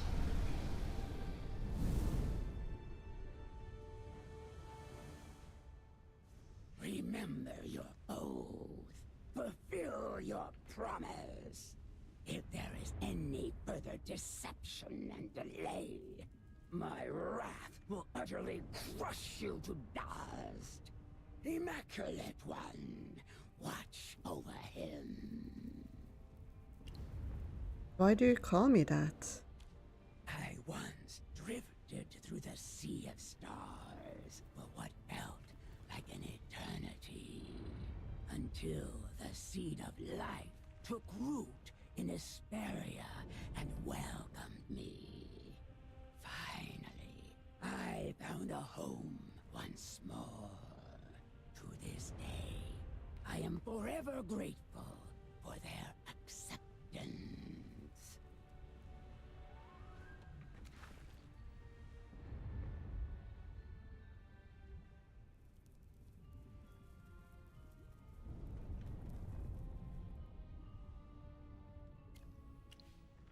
Who is they?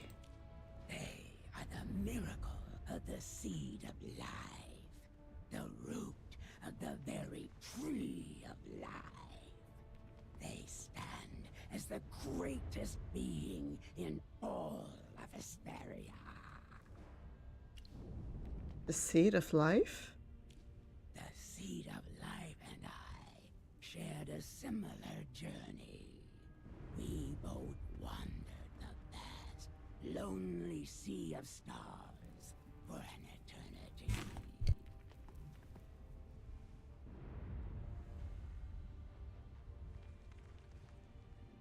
At long last, they stumbled upon a world that no one had ever discovered before. Hesperia, untouched and unspoiled by life. The tree of life? The tree of life is the ultimate truth that all living beings must heed. Without it, life would vanish into oblivion, never born, never existing. From the tiniest insect to the most powerful of gods, all must heed the laws of the Tree of Life, and I too am bound by its will. But though it once gave me life, it has long since withered in a place far beyond reach. What about its roots? The seed of life descended into the abyss of Hesperia, struck the earth, and took root. From that moment, they emerged. Hesperia was forever changed, becoming a sacred world entwined with a tree of life.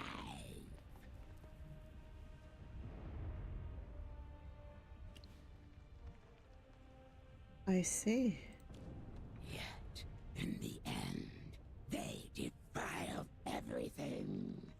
You alone remain pure and untainted, untouched by the darkness that once consumed them.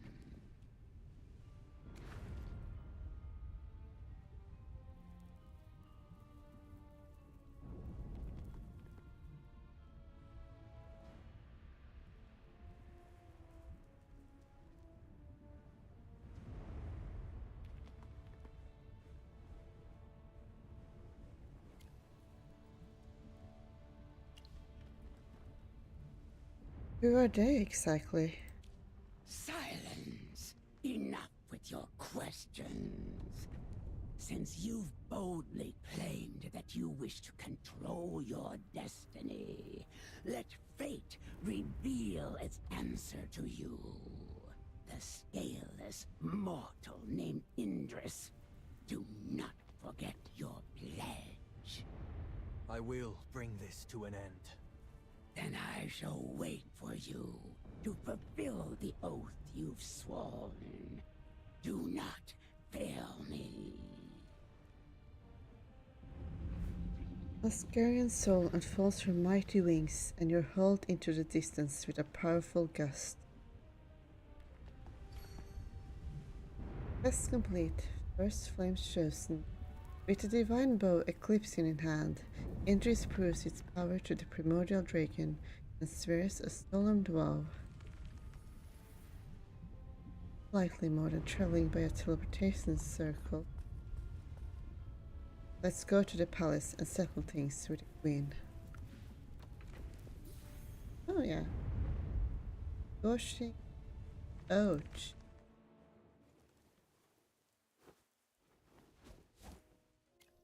And I prefer the blue armor, but the pink hair is nice. Makes the match zany more too, I think. While I'm at it, gonna change back in.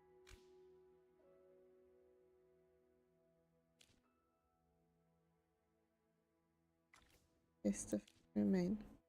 And oh no, I didn't. Magic. Lies after lies.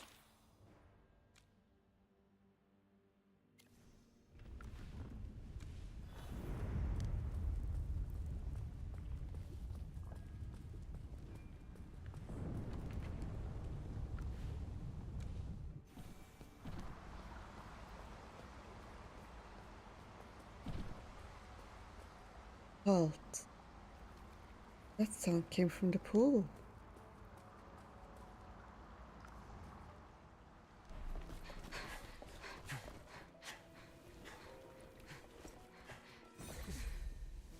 Look, the divine dew.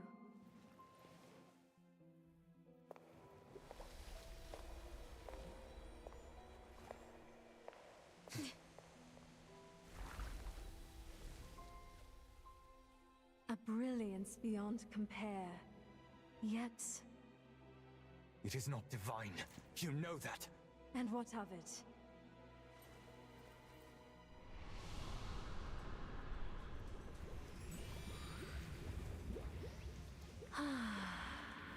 You're digging your own grave. Nay, this is ascension.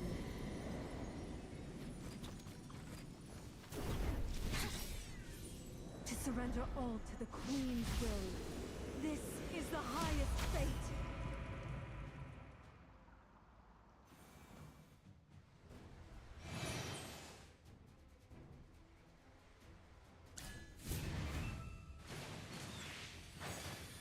I can't even see her text box. Awkward, Valeria.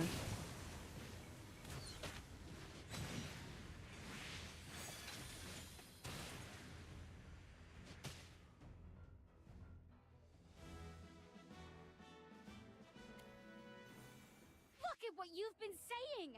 After all that high and mighty talk, the divine grace, the Queen's blessing, and now you're just using it as bathwater? You don't call that a disgrace? The divine dew is divine grace itself. There are many ways to enjoy it. My heart, always humble and thankful, finds solace in this gift. It holds me, as if I were returning to my mother's loving embrace. You still believe in the divine dew? You know it's from dragon eggs. The crafting of divine dew demands certain sacred ingredients. It's not a matter worthy of attention. Toplander, perhaps you yourself have uttered the name of a god in reverence, and perhaps you believe your faith is true. But such hopes are mere illusions, a fantasy that cannot possibly exist in the world as it truly is. The divine dew is a lie. You're just parasites, feeding off the life force of a dragon. And worse, you used these lies to turn the people into puppets, manipulating them at will. The whole of Sal'thorin, and the faith you cling to, is built on the bones of dragons and a mountain of lies. And what of it? What did you say?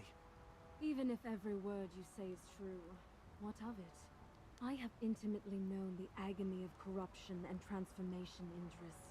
It felt as though fire coursed through me, and everything I reached for dissolved into foul smoke.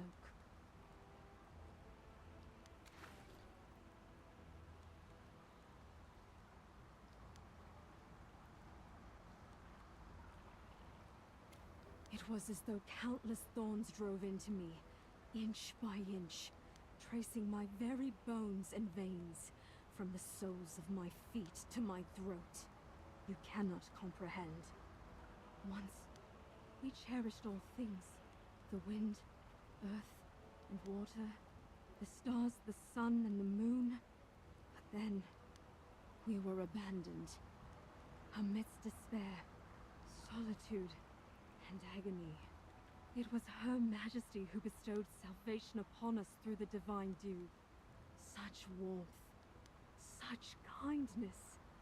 The love she has given is unmatched. She is without fault. That is not love. What would you know of it? That grace is no mere gift. It is the love destined for us, bestowed by Her Majesty. Indris, have you forgotten the gentle embrace of the divine dew? Has the radiant light not once offered you solace in this eternal darkness? Even if it was tainted by lies, even if it was stained with flesh and blood, hasn't everything remained as it should? Our faith, our kingdom, our grace. Is it not all still in its rightful place? Why can't you see this, Indris? I understand. Ah, yes! I knew the truth would reach you in the end. You are not a parasite, Valara. Nor are you a puppet. You are the pillar that holds up this blood-stained kingdom. The silk thread guiding the puppets. You are the ant that nourishes the parasite. I think that still counts as her being a parasite. That's right. I am. To live in this sacred land. To feel the blessed touch of the divine dew. And to carry such an unwavering faith. It fills my soul. To me, sacrificing everything for this purpose is neither burden nor hardship. Only glory and bliss. You are beyond redemption. Blood and soul, surrender to the darkness. Let the cult embrace of eternity. Oh no, run.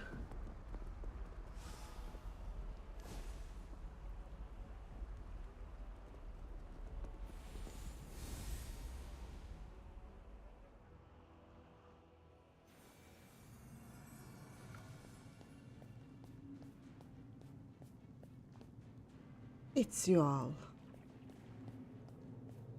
Cerelith! The Primordial Dragon has awakened.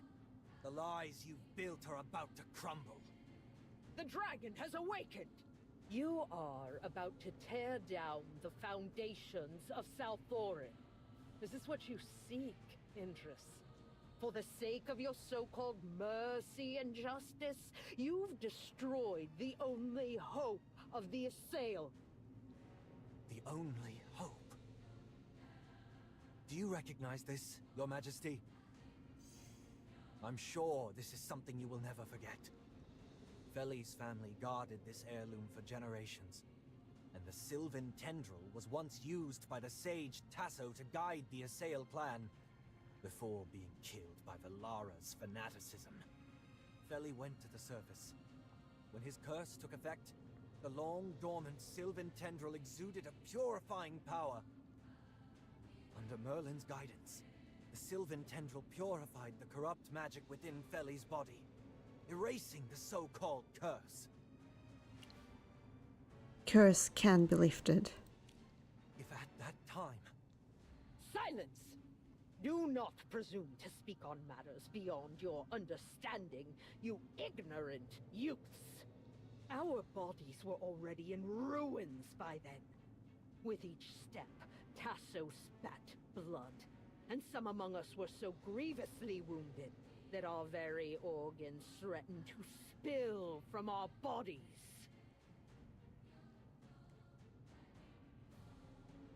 No one in our ranks could have endured any longer. This is the agony the curse has inflicted upon us. If we were incapable of eradicating the Hypogeans, what choice remained? Beg Misati for mercy and forgiveness? Do not think we did not try. Don't you see? This means there's another path. No reliance on dragon eggs. No sacrifice of innocent lives. Another path to live without crawling through the dirt like some lowly reptile. Do you truly think another path exists? You are mistaken. What lies ahead is nothing but an abyss. We can either stay frozen in place or leap into the darkness. Without a quick resolution, and if we had hesitated to save them one by one, the Assail clan would have been nothing but a memory. Do you truly believe those hyena-like nobles, priests, and desperate commoners would uphold their sense of morality as they wither? No, they would sacrifice anything for the chance to survive. To stabilize Sal'thorin, lies are necessary. I acknowledge the sin of exploiting the dragons, but that was the only lifeline available to me, and for that, I owe them my gratitude. With the cultivation of the divine dew, we were able to stretch out our wings like dragons and flourish in this underworld. Guided by our fate, this was and is our only path. I admit, I didn't endure the suffering of that time. But I know well enough that there are those in the clan who can't even face their own hearts. The commoners brawl like wild dogs for scraps, while the nobles feign respectability while immersed in corruption and political schemes. Even the smallest change could spark panic, riots, and madness. But that is all due to your lies! It was a necessary deception, a sacrifice that had to be made to safeguard this path. Sacrifice? Then let me give you a choice. As Carrion's soul, The Primordial Dragon proposed to exchange your life for the redemption of the Assail clan. Ah, what a noble proposal. You've always boasted about your sacrifice, claiming to bear a heavy responsibility. Well, now's your chance to prove it. Or are sacrifices meant to be borne by others, while you always stand at the top, judging them from above? Arrogant worm! Do you truly believe that dragon will spare you? That dragon will spare no one. I trust the dragon more than you. Indeed. I'm tired of your lies. How is your behavior different from that of the goddess you hate? That's right. Even if it was an emergency situation and dragon eggs were used, why haven't you tried finding ways to break the curse? The history of the Ironheart Dominion was wiped out and lost to time. But now, even those idiots in Brimstone Village are trying to use half-forgotten tech to summon a god to lift our curse. Over the years, not only did the Assail fail to rise and progress, you kept digging deeper into a hole of your own making. Silence! How could you possibly understand? The sacrifice and blood of the dragon saved us. Our trust and loyalty kept the Assail together. Your lies did nothing. Despair, damnation, and pain made us fall into the abyss. And your lies have held us there for centuries. It is truly pitiful, Indris. You are utterly blinded by your obsession and misguided sense of justice. Your sins will never be forgiven. But I shall forever pity your ignorance and foolishness. With that half-dragon body, don't try to act all compassionate, Your Majesty. That expression of anger on your face is more genuine than the facade of divinity you tried to put on. So before we take out our weapons, there's one last question I need to ask. How did Tasso die? That wise sage possessed the Sylvan Tendril and knew its effects.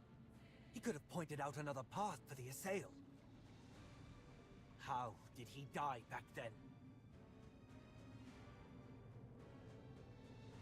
Did Masati's curse truly kill him? Or was it someone else? Your silence tells me everything I need to know. This must all end. For the exploited dragons, for the oath I swore to the Primordial Dragon, and for all the souls you've corrupted with your lies.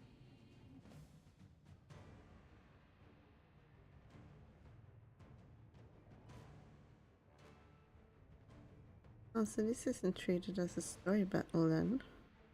Ah, the battlefield. A state of art.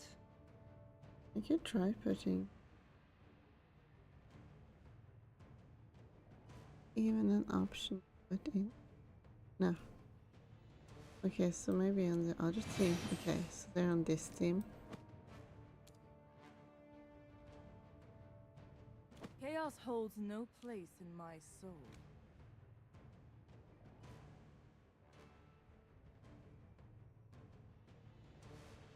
Now, let's see who dares to challenge me.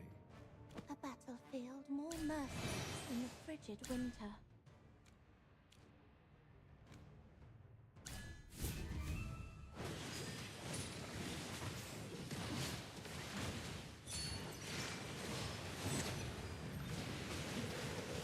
Your sins will end here.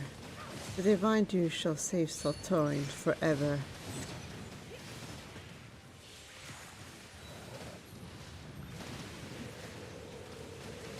Stubborn to the end, and just as foolish.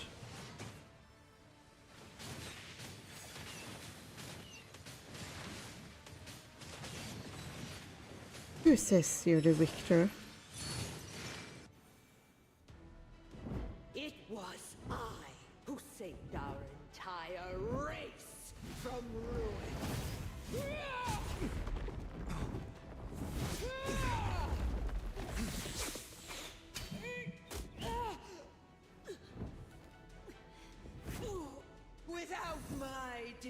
city, they would all have withered!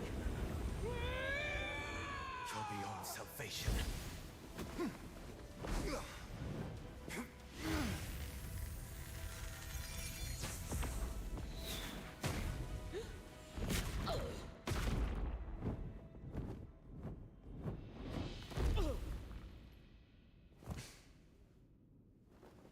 Mark my words, they will scorn you more than they ever hated me. And I shall await you in the abyss!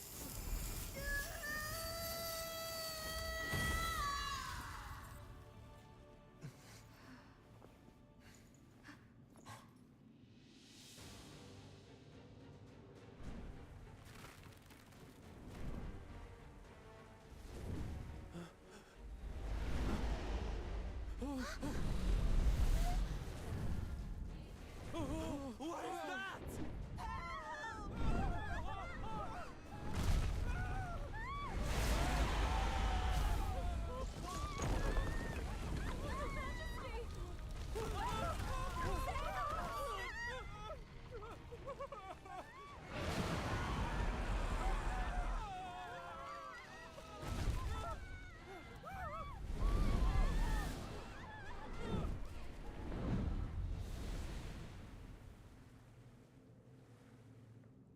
That sound! It's the dragon! It's flying away! It came from the square. I need to see what's happening. With the queen dead, the statue she held together with magic would have shattered. Sal'thorin will be plunged into chaos after the citizens see that. I understand, Indris, but you just killed her. It's too dangerous to go there now. That's why I need to go there even more. The guards need to maintain order and calm the people. Stop being so stubborn! What if you get caught when you get there? I am Indris, captain of the Sal'thorin Guard. Before I'm relieved of my duties, I'll never hide when the people need me. Not when it matters the most. I support you. Let's go. Let's all go together, Sani. Ha! I can't believe he said that with a straight face. Sounded pretty cool, though. All right, I'm in. But if the situation turns on us, we make a run for it. Let's go to the square.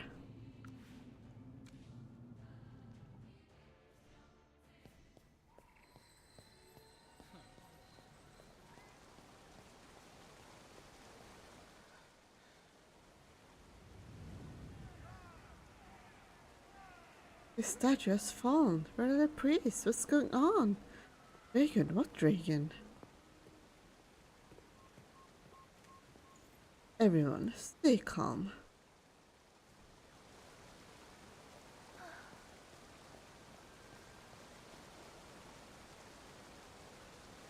Your Highness, how's the situation here?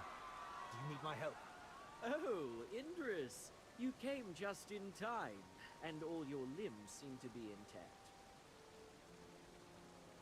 I just managed to calm some people down.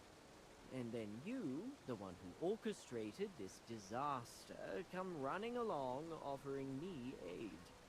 Your timing is impeccable. I'm happy to help, Your Highness. Ravian is joking. I think Indris is the real himbo here, by the way. Your Highness, I have no intention of causing trouble. Please don't misunderstand. Calm yourself. You're still the same, devoid of humor, and utterly unskilled in deception. Too much of a himbo indeed. Since you did not deny that you orchestrated this disaster, please explain to me what happened. So, basically, We defeated Valara and your mother, Queen Serelith. There is no need for further panic, citizens. That's... thank you. wait, did Valara actually die? Because it's strange. Oh, The Primordial Dragon seemed to have sensed that we had kept our oath and flew away. Also, if we use the Sylvan Tendril properly, There should be a way to completely remove our curse. Merlin is willing to help us. We should all stay calm. Yes. Your Highness? No cheers or celebration. Are you disappointed? No, not in the least. Look, after listening to your little speech, no one's panicking anymore. This is already impressive. However, in a sense, we have Valara to thank for this. Arresting the troublemakers from the last riot probably helped keep things in check. These people are still afraid. Whether commoners, nobles, or priests, none dare to act rashly. For now, order still holds. It has not yet reached the point of no return. Oh, I hope you haven't forgotten that execution, Indris? How could I? Feli, he... Therefore, if you truly wish to liberate the people, maintaining order here is meaningless.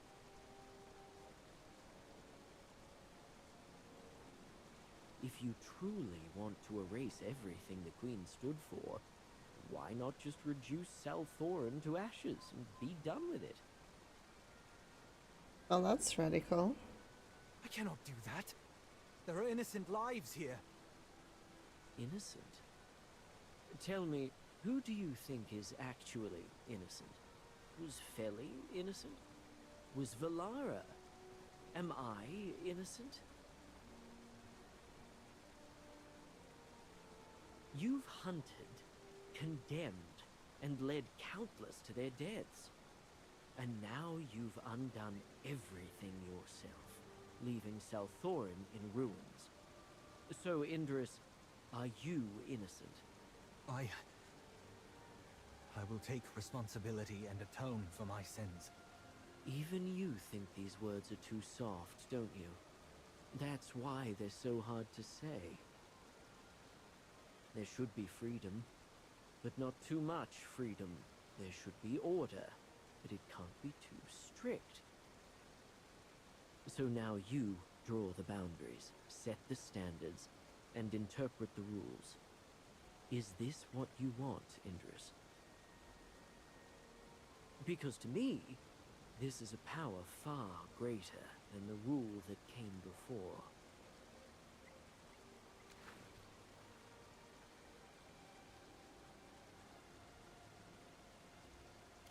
No, by the way, Théodore seems to have left Sal'thorin, which means I am the sole exarch remaining. But leadership is a burden I've no desire to carry. I'd rather abdicate and have someone else rule more wisely. Ah, my dear spectators, rejoice! You are about to embrace a tyrant even more delightfully unpredictable than my esteemed mother.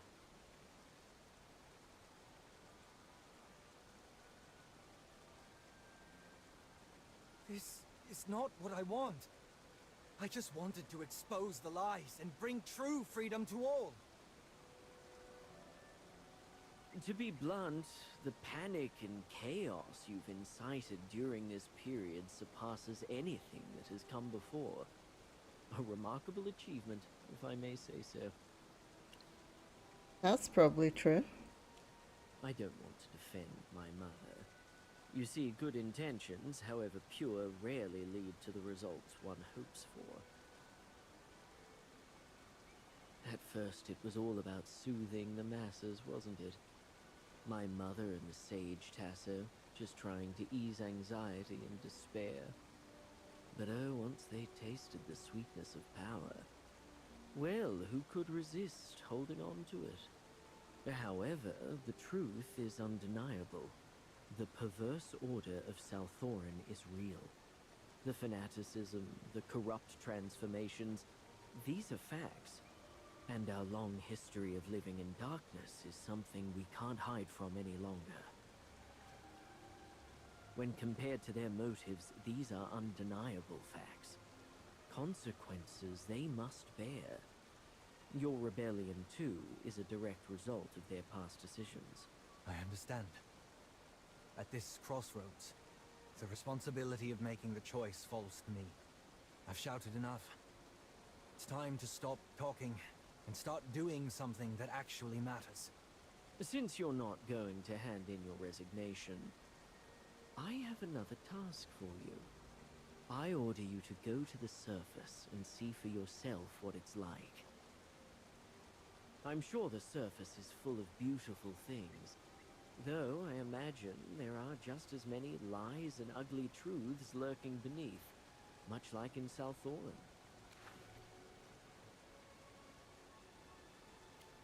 However, there must be something different about the surface compared to Sal'thorin. I'll maintain order here while you're there. Upon your return, report precisely what you saw and heard. Whether it was good, bad, or simply different. The truth must be told. Understood. Thank you, Lord Ravion.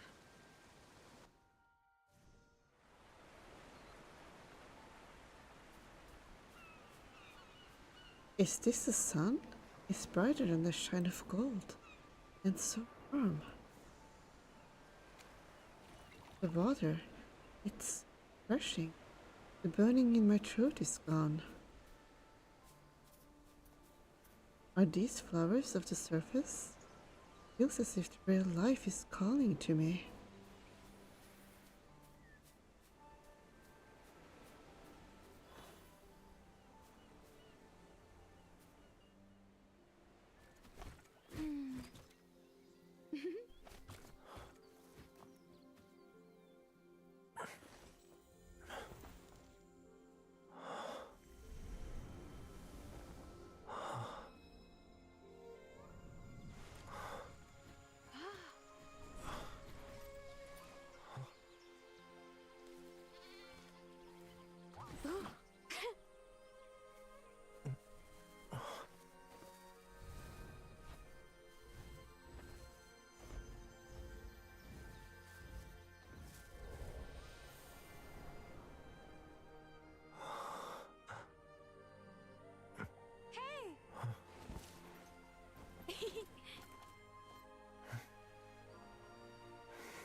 Quest complete. Light after lies. Sal'thorin's ancient lies collapse. The pact with the Primordial Dragon fulfilled. You lead Indris back to the surface, witnessing a world both real and beautiful.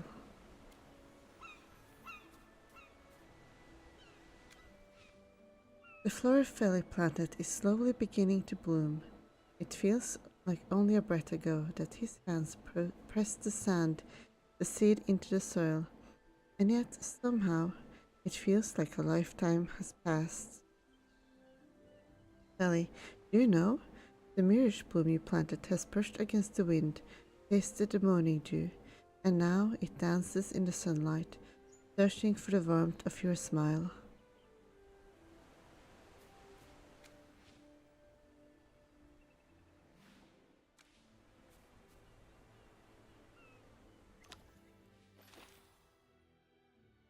That's all? Okay. Ooh, burn of the crown.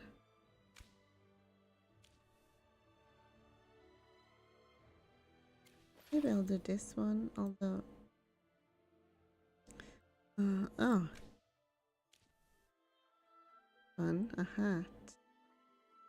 Mushroom hat. I want the mask. Oh. I'm gonna do that one, but first I need a little break. So, let's see. In the meantime, I can push some tower.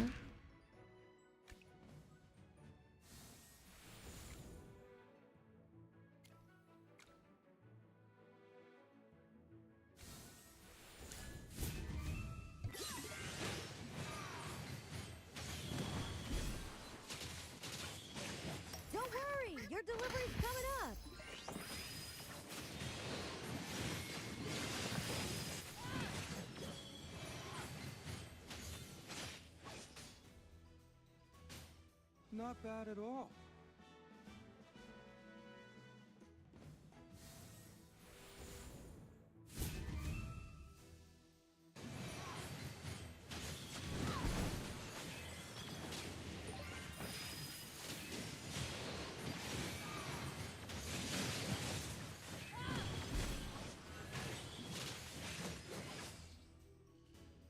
Not bad at all.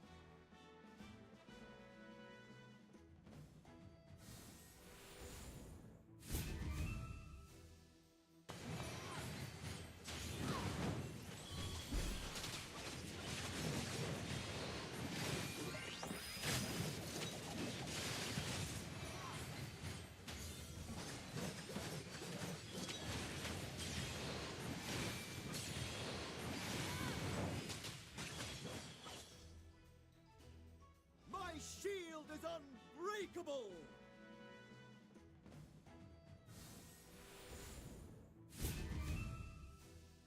Time for more power, hardhead!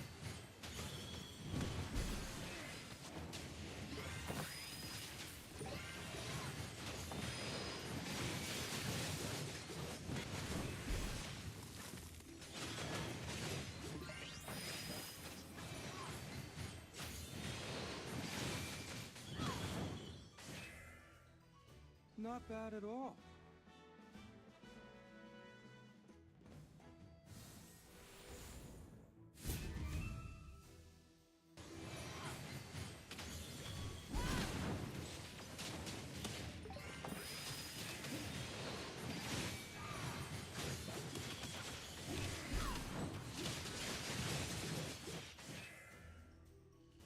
Not bad at all.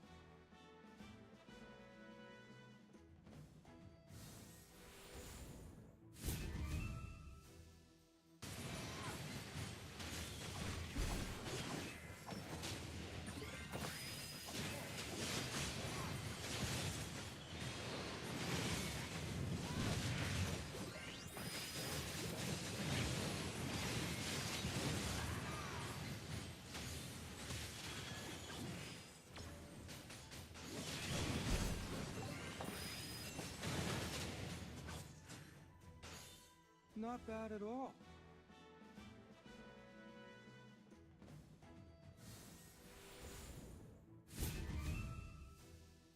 Time for more power, hardhead!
Seems like I'm not unlocking a lot of these days, unless I find the honor jewel. In an honor jewel mood right now. Oh, I'll let. Dear Majesty, thanks to you and your familiars, my health has mostly recovered, and I began my rehabilitation exercises. How are things on your side? I just wanted to let you know that I gone through the report. I know the Great Merlin won't be stunned by such minor setbacks, but please bear with me. Having lived through the entire ordeal myself, I can't help but feel uneasy at how deliberately understated the report was. From my investigation, it appears that the royal court has swept the rebellion of Brimstone Village under the rug, and the existence of Sal'thorin and the Assail remains a secret to the public. Apparently, this is the calm before the storm, as the royal court is still assessing the crisis. Once they have the full circle, the full picture, the storm may well break. For the royal court, what matters most is the loyalty of its territories. If that's missing, they should at least offer some benefit to the Empire. By this measure, I'd say Brimstone Village is now in an extremely precarious position. They can no longer craft or accurate weapons, and the Empire has secured other suppliers for underground resources. In other words, with no value and no trust, Brimstone Village holds no meaning for the Lightbearer Empire. While the Empire likely won't punish the innocent villagers, its usual method suggests they will scatter the remaining population across distant dwarven settlements, or place them under house arrest. As for Brimstone Village itself, it will most likely be abandoned. Speaking from an unbiased perspective, I believe it would be a huge waste to simply erase such a historically rich village with outstanding craftsmanship, even though we only got a brief glimpse of it during our visit. The Empire will soon send an envoy to the village for an inspection. The arrival of the envoy will be a crisis in itself, but with timely interventions, it could become an opportunity for the village to reverse its fortunes. I can only bring you up to speed on the current situation in this letter, my old friend. I'm afraid I can't offer you any suggestions or advice at this moment. I sincerely hope that the famous accurate weapons will be preserved. All the best. Take care, yours faithfully, Hogan.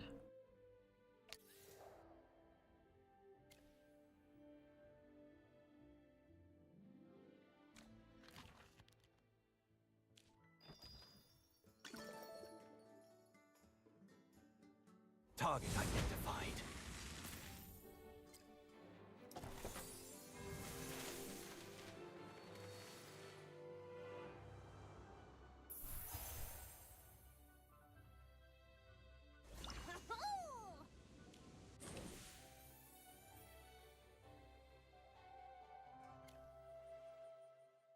Target identified.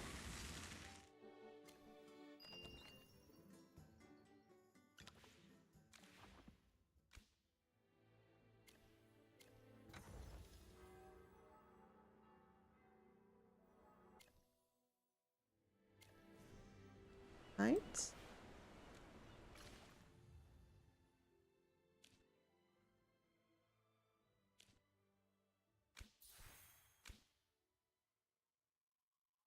Fireball.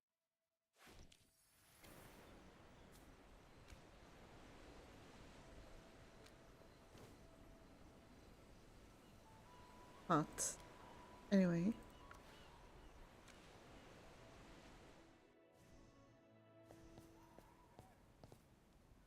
Redacted. There's something we need to discuss.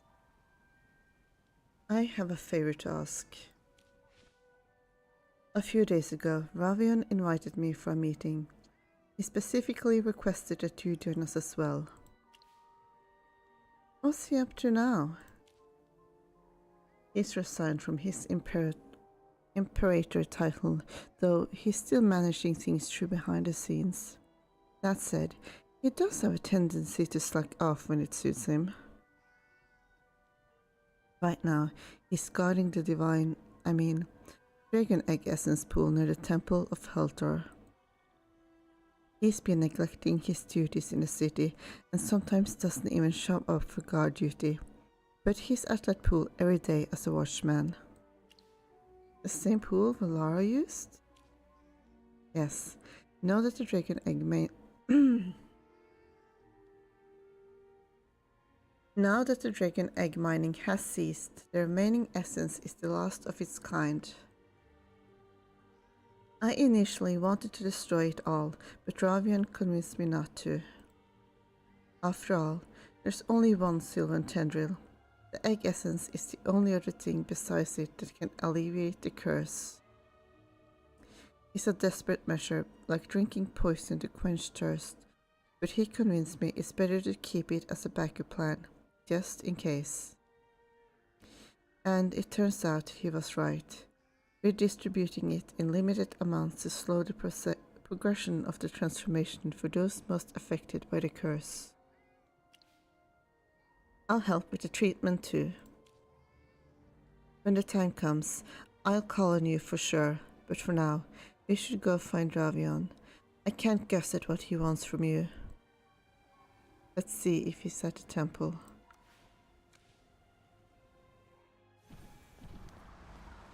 By the way, why is he the one guarding that pool? He said he should take responsibility. I don't quite understand it.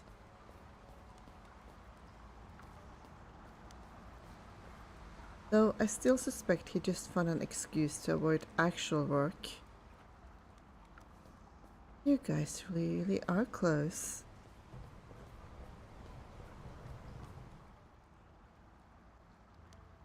Hey, what are you doing? Help him out.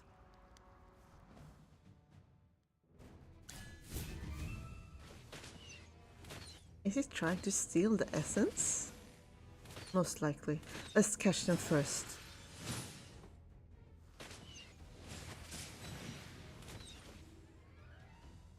Was there ever any doubt? Well, well, look who's finally here. Did you see my great performance? What were we supposed to see? Redacted and I were doing the fighting while you stood there with your arms folded. Ah, my bad. Next time, I'll make sure to cheer you on from the sidelines. Oh, can you wear a cheerleading costume? That would be cute. You seem like you're in a good mood. Why? I'm celebrating the proof of my judgment. I knew someone would eventually try to steal from the pool. It was only a matter of time. But Ravion, the curse drives people mad. If that's why they did it, shouldn't you show some mercy? Mercy has its place, Indris. But think about it. This isn't just some desperate fool. The hidden divine dew pool in the temple of Heltor isn't common knowledge. The temple itself is a secret, let alone the pool. Whoever found it navigated the obstacles and dared to steal from it. That's exactly the kind of person I was watching for. I'm not slow, Ravion. You don't have to spell it out for me. Oh, and here I thought I was helping you understand. Quit teasing him, Ravion. I can't help it. Indris makes it too easy sometimes. And Indris isn't entirely wrong. People haven't run out of divine dew yet, so we haven't seen the worst of it. But if the corruption keeps spreading unchecked, it's only a matter of time before there are victims. And when that happens, their families will start looking for answers. At this point, the essence pool isn't exactly a secret anymore. I might have let it slide if it were just one or two people, but if more starts coming, that's when things get dangerous. I understand. I'll urge the priests and priestesses to speed up the research of the curse. Don't look so serious, Indris. With Merlin and the Sylvan Tendril on our side, we'll definitely figure it out. We have time. Besides, the thieves I caught so far aren't your average desperate souls. They're from respectable backgrounds, with strong faith and ties to the more noble parts of society. Addicted to divine dew, then?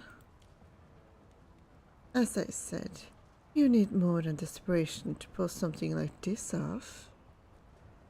You need intelligence and purpose, and some of these zealots. To them, even if this wasn't divine dew, but just regular water, if you told them the queen and the high priestess had baited their... so perverts then. They'd probably drink it all, crying tears of gratitude. You'd call this bathwater? Well, technically, you could bathe in it.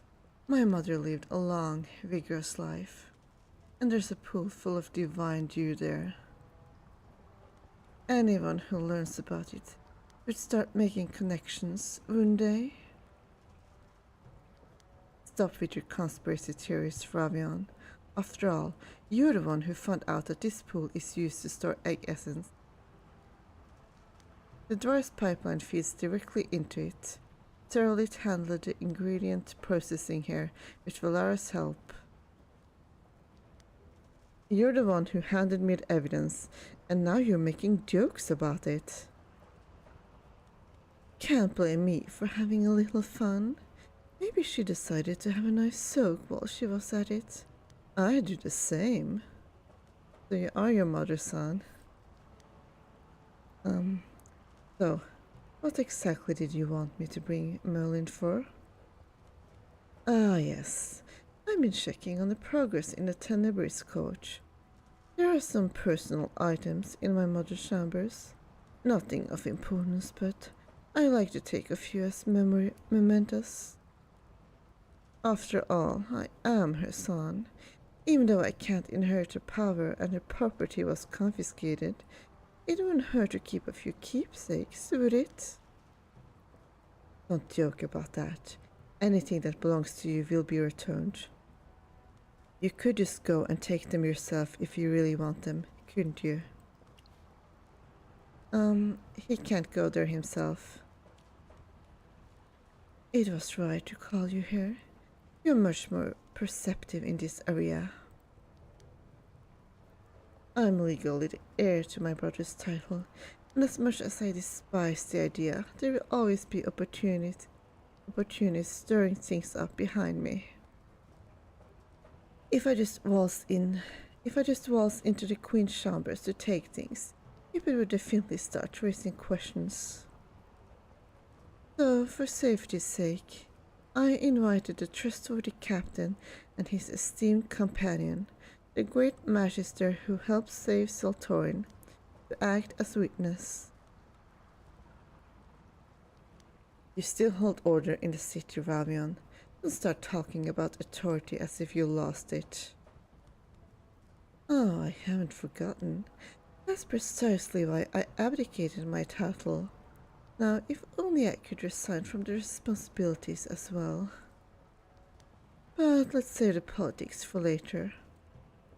For now, I ask both of you to witness my sincerity, loyalty, obedience, and sincerity. This moment is of utmost significance. Did you just say sincerity twice? Oh, he did. Indeed. You caught me, but it's fine. The details are irrelevant. The most important thing is that I prove my words. Alright, time to head to my mother's chambers. Wait, you're the only one guarding this place. What happens once you leave? No need to fret. People only stop by once every few days.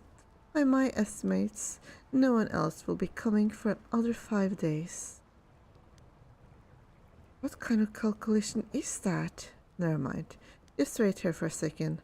I'll go arrange for some guards to take over. Well, let him do his thing. I'm sure this place will be flooded with guards soon. Let's go. He just told you to wait. Oh? I didn't hear that. No time for delays. Let's head to the chamber. Don't worry. I'm sure he'll catch up to us.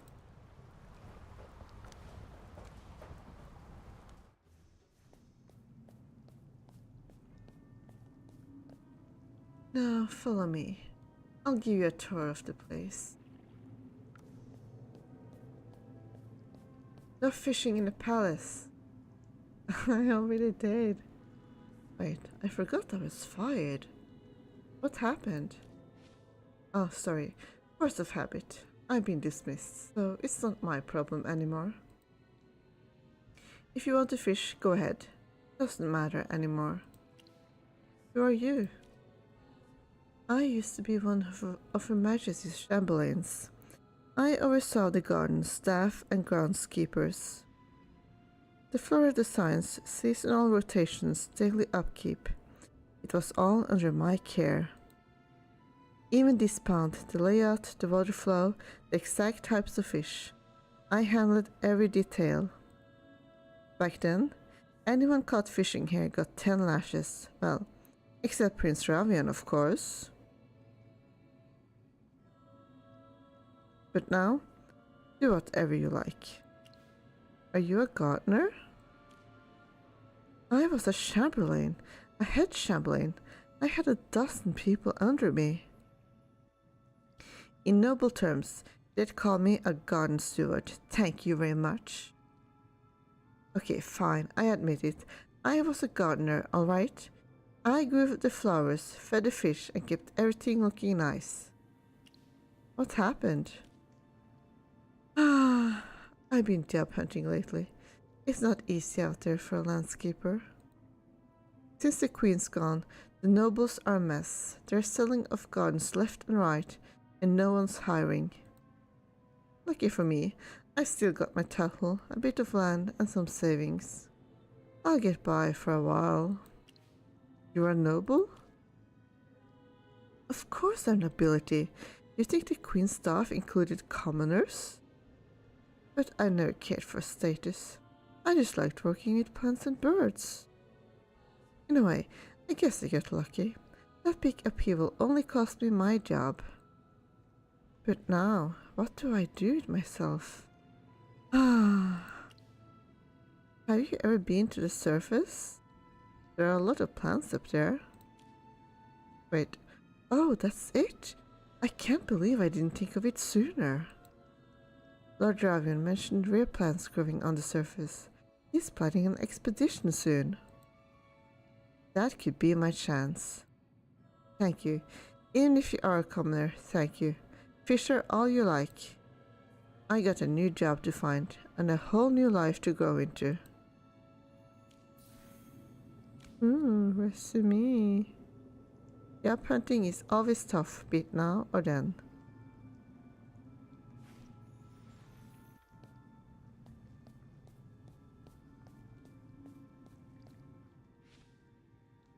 The last time you barged in here, you made quite a ruckus. We came in stealthily. Really? No wonder I heard the sounds of fighting between you and so many other gods. Truly the picture of stealth indeed. No matter. The guards around there have been called off. We can walk about freely now. You didn't really get a proper tour last time, did you? Come, me be your guide. Don't you live outside the palace? Yes, that's right. The first thing I did after becoming of age is to move out. This place, well, I spent a long and innocent childhood here. Don't look at me like that. I was adorable as a child, naive and pure. Well, let's move on.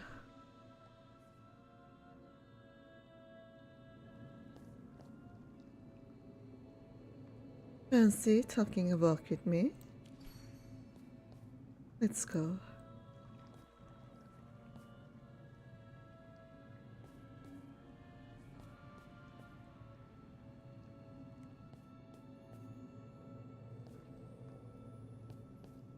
Ah, this place.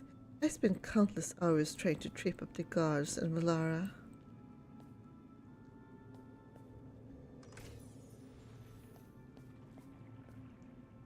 When I was little, hide and seek here was my favorite game.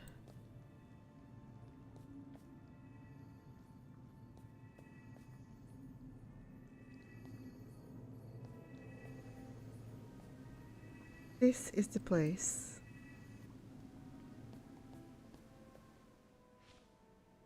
And speaking of my mother's chambers, my absolute favorite part was this charming little courtyard. She never really bothered with it herself, of course. Valara usually directed the servants to take care of it. Not that I'm complaining. Alara had taste, most of the time. She knew exactly how to cater to my mother's particular brand of elegance. It is a beautiful courtyard. Even if Mother never cared much for it, she'd occasionally pause to admire the view. But for me, her precious, innocent little prince, this courtyard was my sanctuary. Not only could I play freely, but I'd occasionally catch my mother's attention, which was an unimaginable honor.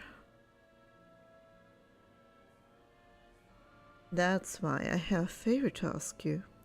Can you help me find something here? When I was a child, I hid a treasure in this garden, but tragically, I have no memory of what it was, or where I put it. Now, don't give me that look. I'm not sending you on a fool's errand. Lara turned the castle upside down looking for it, stormed through like a woman possessed, and came up empty-handed. Which means there are only a few places that could have eluded her scrutiny. And given my impeccable taste as a child, it had to be something valuable. So really, this shouldn't be too difficult, right? I suppose I can look. Excellent. Then I leave this childhood mystery in your most capable hands. Oh, great Magister. With your wisdom, my long-lost treasure should finally once more see the light of day. Ah, this is it. I'm feeling quite nostalgic.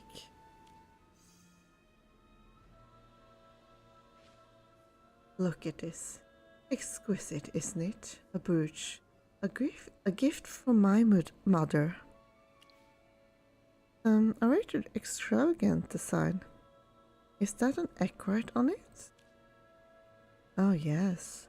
Refined to gemstone clarity, set with masterful technique. Absolute perfection. When I lost it, Lara nearly lost her mind.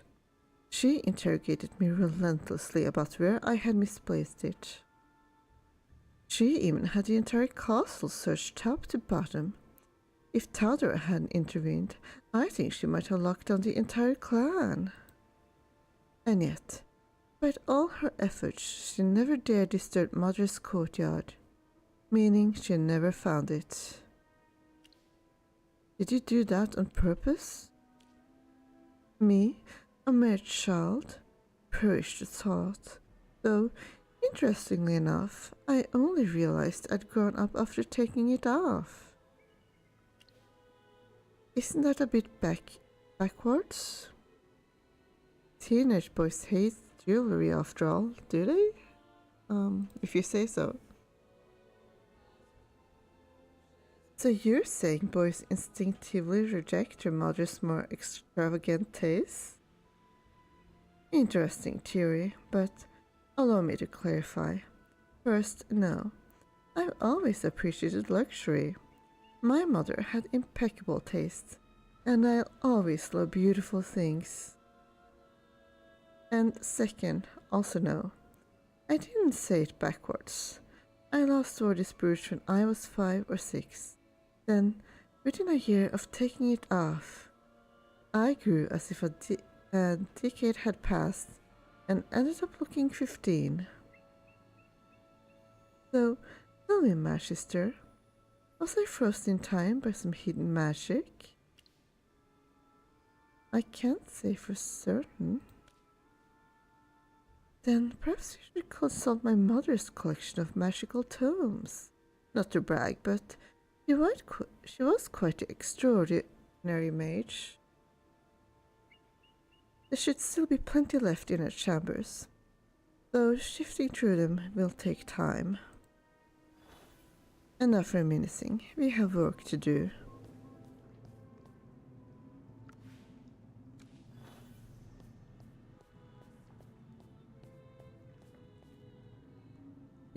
You're here. Did you two take a detour?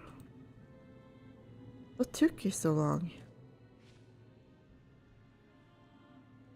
I stationed guards at the essence pool. They'll keep an eye on each other. Nothing should go wrong for now. Once I assured everything was in order, I returned immediately to meet up with you. And yet, to my surprise, I still arrived first. Merlin, I doubt this was your doing. Must have been Ravion, dawdling as usual. You're right. He was monologuing.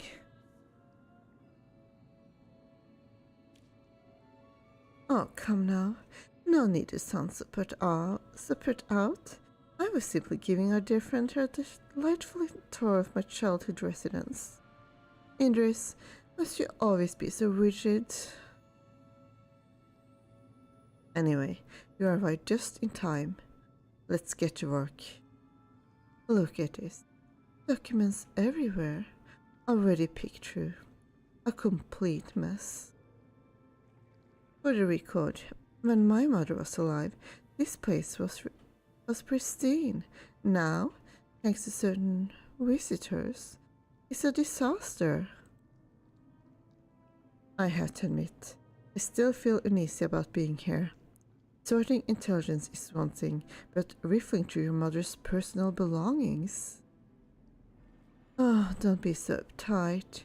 You should know I haven't set foot in here since I came of age. Do you know what that means?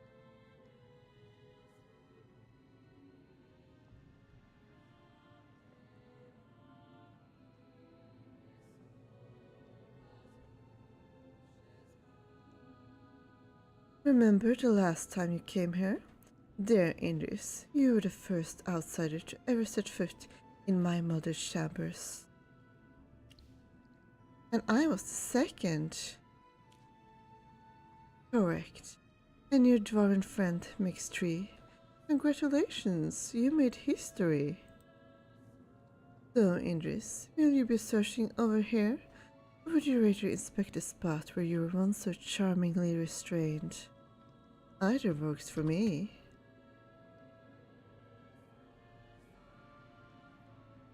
I'll just supervise you two from the side.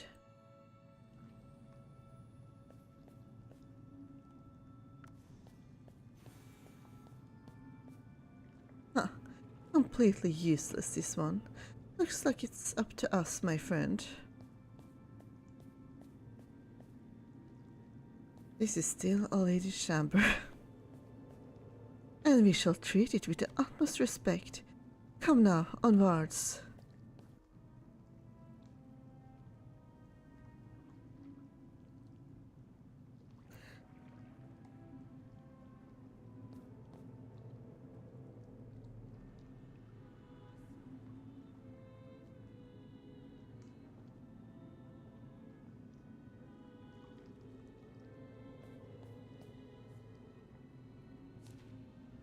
Ancient records for the study on dragon egg essence.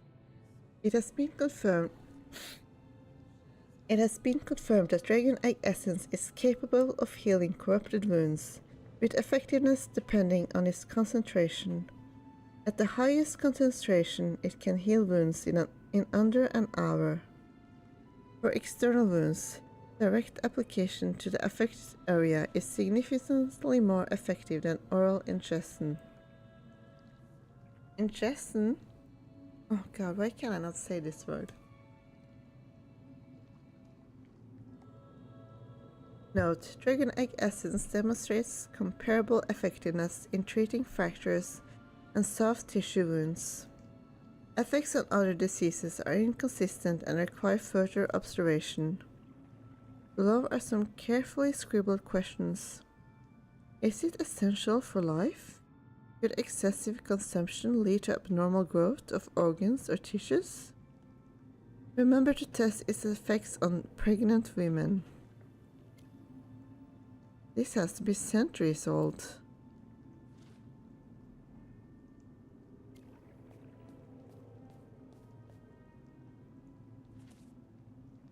Conversation log. Today I talked to Tassa about promoting dragon egg essence usage. This is a brief record of our conversation for future reference. Me. The positive effects of dragon egg essence on the corruption have been proven. There are minimal side effects. Also, I'm afraid I have to veto this. Dragon eggs are the offspring of a magnificent being. Using or consuming them could lead to negative consequences. Is that your only concern? He spoke after about a minute of silence. Yes, at least for the time being. Most of us won't live long enough to experience the side effects, and some might not even survive until we complete the tests. I've forgotten the exact wording, but the gist is the same. I understand where you're coming from, but what about Sylvan Tendril? I said most of us.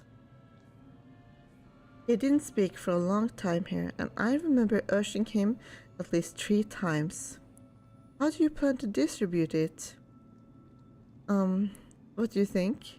Should I prioritize the critically ill, or should those who were more capable or loyal get it first? I believe you already have a decision in mind, and I'm fairly certain I know what it is. I suppose you'll veto that decision as well, right?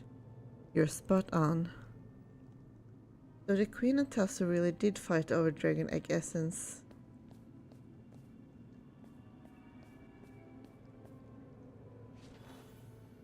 Unnamed calendar.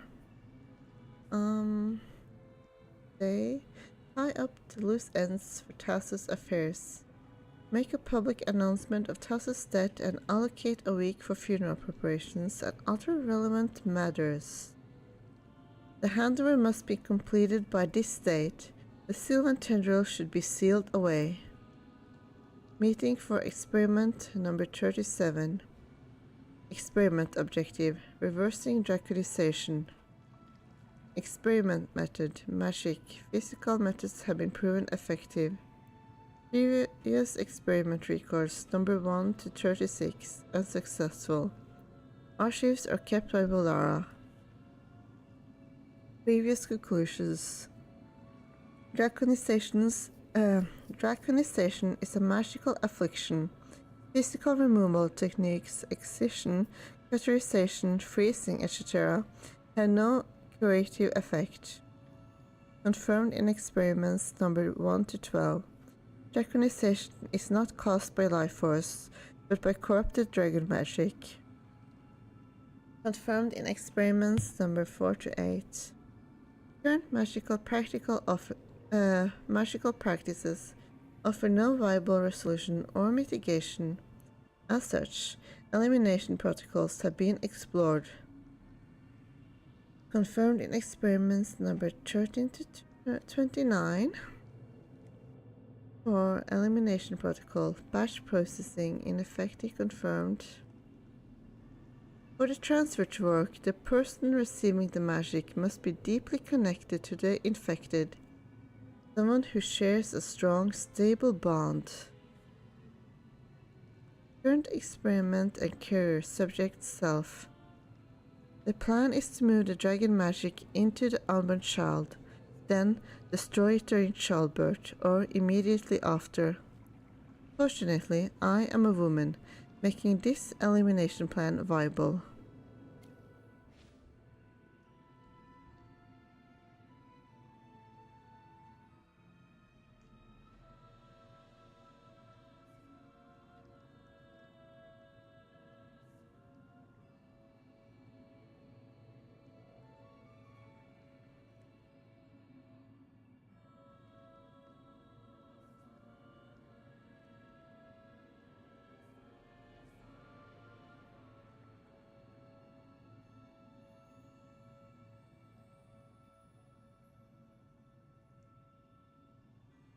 Oh, now this is intriguing. Indris, come take a look. This is big news. The sage's end summed up in barely a sentence, and a few short lines in a cleanup afterwards.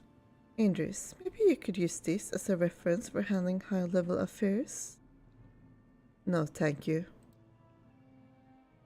Oh, don't be so quick to refuse. Surely the ever-diligent Indris wouldn't pass up a chance to learn from history's failures. I'll read it carefully. Alright, next page. Ah! It mentions scales appearing on the body and pain. Classic signs of corruption, wouldn't you say? That's really quick, isn't it? Perhaps, but it makes sense. Her condition was far worse than any commoner's, but she held on through sheer magical might and the Sylvan Tendril's limited healing. The moment she was free from the sage's restraints, she must have gone straight for the dragon egg essence, downing it like a traveler dying of thirst. No wonder the corruption set in so fast. You make your mother sound so unflattering. And now, the highlight of our reading session. Experiment number 37. The log describes its purpose in cold clinical terms. A magical experiment to purge corruption. The first 36 experiments bear only cold numerals, and that damning verdict, failure. Even the 37th success merits but a fleeting note. Thoroughly's revelation came in 3 parts. First, that corruption wasn't something to fix. It was a distortion, a conflict of magic. The best solution was to eliminate it entirely. Second, elimination required a stable vessel, something the failures had taught her. And finally, the conclusion. A child, a life tied to the mother, yet distinct from her. Ah, so during pregnancy, all the magic would funnel into the child, and the moment of birth would also be the moment of elimination. A pragmatic solution.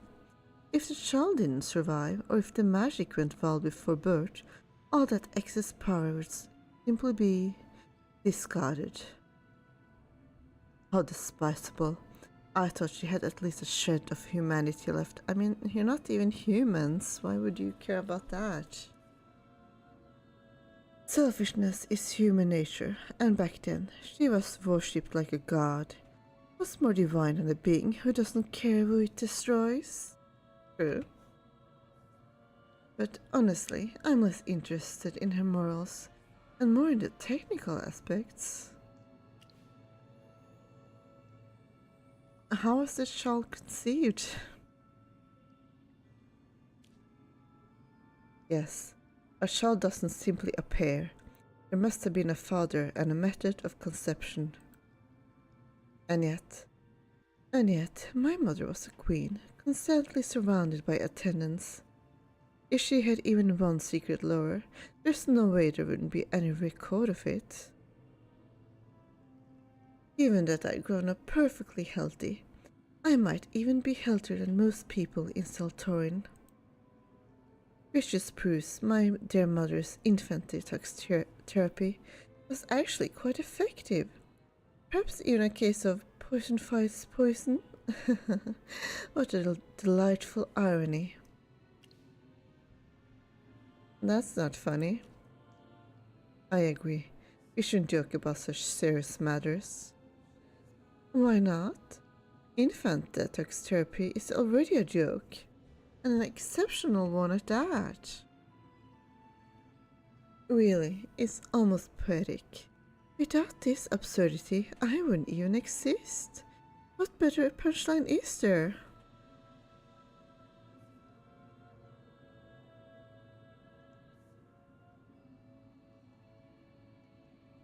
And on top of that, I was born the Queen's son. The moment I came of age, I naturally took power. Effortlessly standing at the same level as the ever-dutiful Tador and Velara. Believe me, plenty of people would kill for a joke like this. You. Forget it. I give up. Well done. The first step to wisdom is knowing when to surrender. You're making such progress. Oh? What now? I thought that was the end, but there's a hidden compartment in the back cover of this log. Look. A key. But judging by its size and material, I don't see a matching keyhole anywhere here. It could be a duplicate, but... Do you have an idea? Shall we visit the Temple of Heltor? You think this is dwarven craftsmanship? Not exactly, but my mother had a portal tucked away in her private chambers, leading straight to the temple. Teleportation portals are stable, great and secure, but they're expensive, finicky. They need constant maintenance. If she only used the temple to store dragon egg essence, she could have built a much simpler system ages ago, but she didn't. Which means she was hiding something else there, something valuable enough to justify all the trouble. I see your point. A key like this must be for a secret vault within the temple.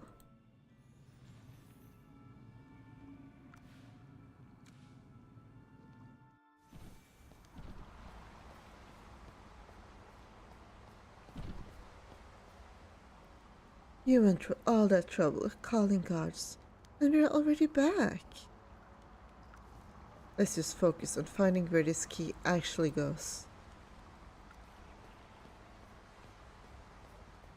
You know, there was a time when I genuinely wondered if my father might have been a dwarf. Oh my. Can you not make jokes about serious matters in such an utterly funny way? Yeah, if you're gonna make tasteless jokes, at least be funny about it. God.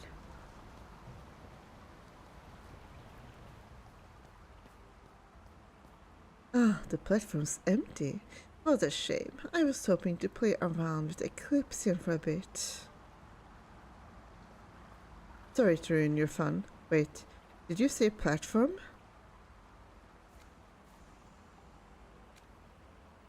Just as I thought. There's a hidden compartment beneath. The key fits in the lock, so this is what it was meant for.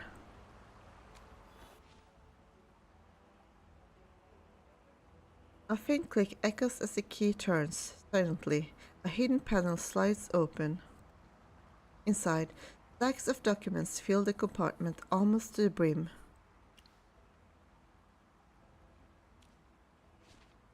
Yellowed scroll. Great and mighty is the bearded craftsman.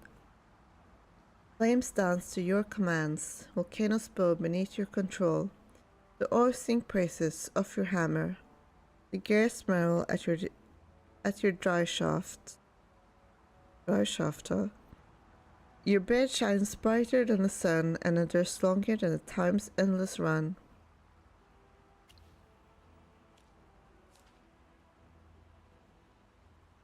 The dry shaft upgrade is essential for a more efficient, faster, and smoother conveyor belt system. Even Heltor endorses this. I see. These are ancient, and the script is not like ours. Old runic system, only Dwarven, judging by the notation. Most of these seems to be Dwarven records. Time to check with Ravion. Looks like we stumbled upon a little stash of lost Dwarven history.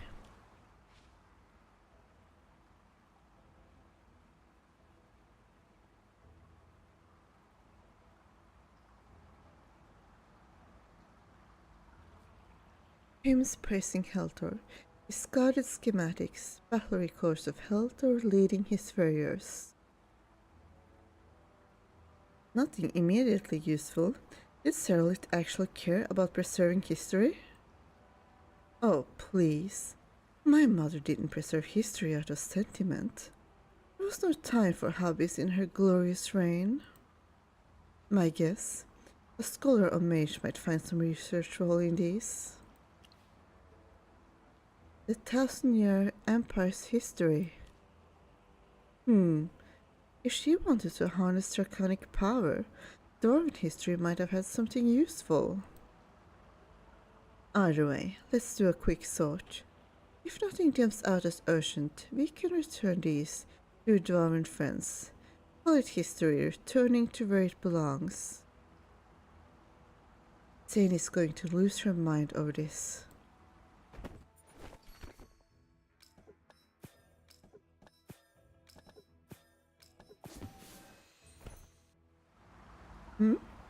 This document doesn't match the Dwarven style. Found anything? What lies before you is more than just a document. It's an entire set of invalidated wills and orders.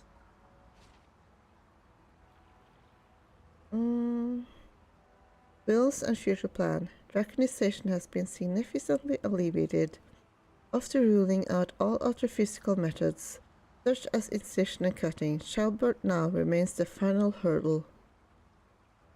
Currently, the fetus has reached its maximum capacity, and the estimated delivery date is in 2 weeks. Note: inform Valara to be prepared. Given the risks associated with both magic and childbirth, it is essential to establish a plan for the future. In the event of my death, the door is to issue the order and work with who to eliminate Valara. Eliminate? It must be ensured that upon Valara's death, the throne passes to ? Tadr shall fully cooperate. If Valara survives, or if ?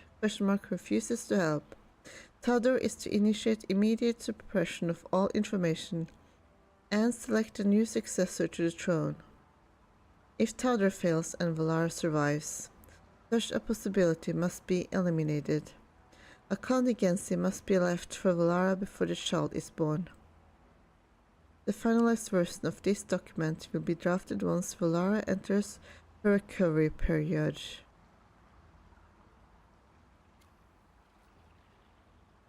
The Queen's will, along with 2 equally lethal decrees for Valara and Tadr, recorded in Cerulit's detached precision.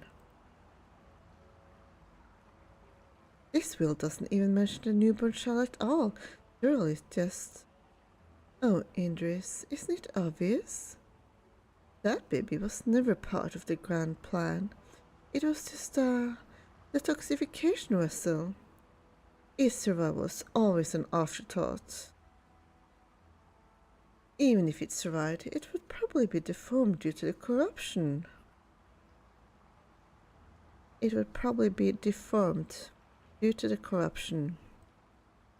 And even if, against all odds, it was a healthy infant, amidst the chaos of the Queen's downfall, no one would spare it a passing glance. An heir. Precisely. The biggest obstacle here was actually Valara. That fanatic would never have accepted some random heir if my mother truly died. As long as I, her precious bloodline, still breathed, even as a half-rotten corpse, she would have propped me up on the throne herself. Her loyalty was never to Sal'thorin, it was to Cerulit alone. But she was too reckless, too extreme. She lacked my mother's cunning, and Tadr, he would never have bent to her whims. He is like one of those Dwarven constructs, programmed to follow orders and nothing more, which made him perfect for safeguarding a will. With one side clinging to the prince and the other the decree, the result was inevitable. Endless debate and division. So that's why the will commenced Tadr to kill Valara, instead of simply declaring she had no role in the Queen's death. She used Valara's loyalty to set this all in motion, only to decide her fate in advance?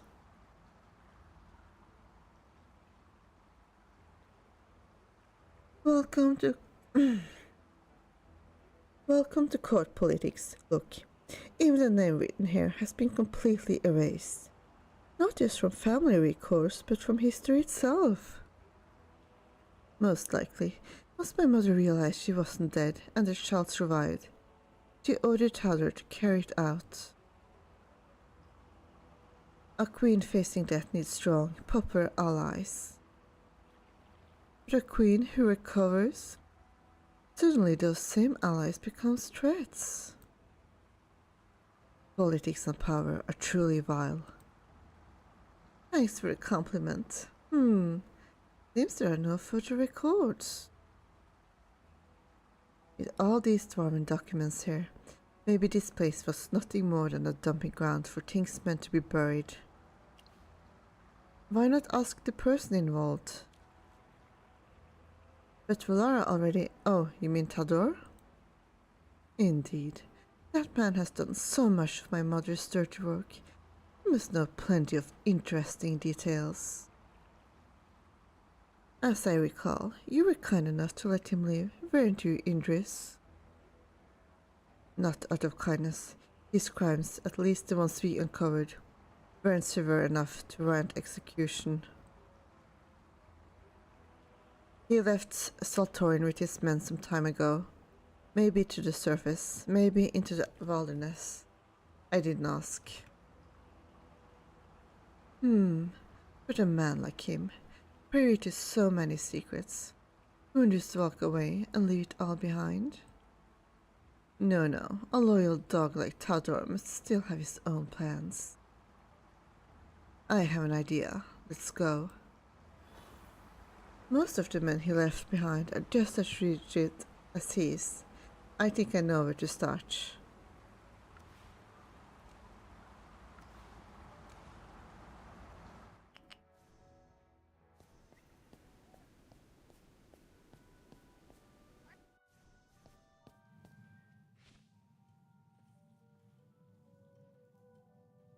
I take it you were not Tador's subordinates. Did he leave any messages for me? I don't know what you're talking about, Your Highness. I only came to seek an audience with you to discuss the matter of the divine supply. Oh, please, if you're going to lie to royalty, just put some effort into it there. That was downright embarrassing. Fine, if you insist on wasting time. Merlin, do the honors. Let's hope your eloquence makes this little delay something entertaining.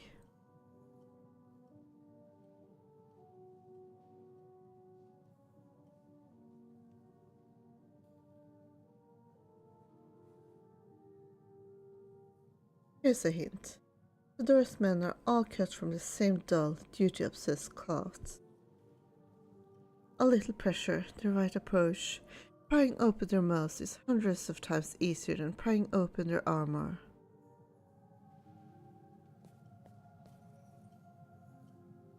What do you want? I'm just here for an audience. You really don't know anything? Like I said, I don't know anything about what you're talking about. I haven't done anything at all. So you're admitting you're lazy? You admit you're neglecting your duties. That's a lie. I never abandoned my post. Is this how you treat an innocent man? Have you wronged Tador in any way? General Tador has always been loyal and flawless in his duties. Of course you're the ones in the wrong. I won't say another word. Did Tador really send you here? What if I'm the general's subordinate? I haven't broken any laws. General Tador already left the city. I'm just looking around. What exactly is Tador planning? I was only following orders to observe the situation. There's no grand scheme. Fine, I admit it. I still serve General Tador, but I haven't done anything so far. I'm impressed, Ravion.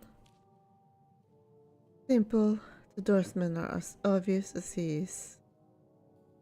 You can smell the military rigidity on them from across the room. You knew? Then why didn't I call it out sooner? Well there, as you said, you've done nothing so far. Naming you all in plain sight is much easier. Why bother digging out hidden rats when they'd just be replaced with a fresh batch? I was hiding perfectly well. You really are just as the general said, a disgrace to the Queen's dignity, a libertine. He looks like he's about to collapse. Well, I do hate dragging things out. Enough games. Hand it over. I don't understand what you're talking about. You're here with a toplander, a traitor. I had nothing to say to you. My, such fire. If the door had even half your dramatic flair, perhaps he wouldn't have spent his life as just a brute. Then again, considering I've been reduced to babysitting dragon egg essence, I'm hardly in a position to mock him. Let's cut to the chase, shall we? A loyal hunt, enduring disgrace for his mother's sake. Why not just hand over what you're hiding? Unless, of course, you have nothing. In which case, you're no better than a stray, a poor abandoned mutt, left behind by that disgraced dog, Tador. Your cheap taunts won't work on me. Oh, but dear, you're already growing like a cornered beast. Enough stalling. Just tell me what you want. The token. The journal described it to me. You give it to me, and I'll give you what you seek. Really? My face? My illustrious bloodline? None of it holds weights against some lifeless trinket? Fine.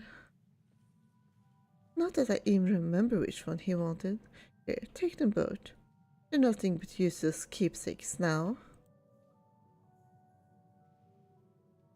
Ravian pulls off the brooch and the key from his coat and tosses them carelessly to Tador's subordinate.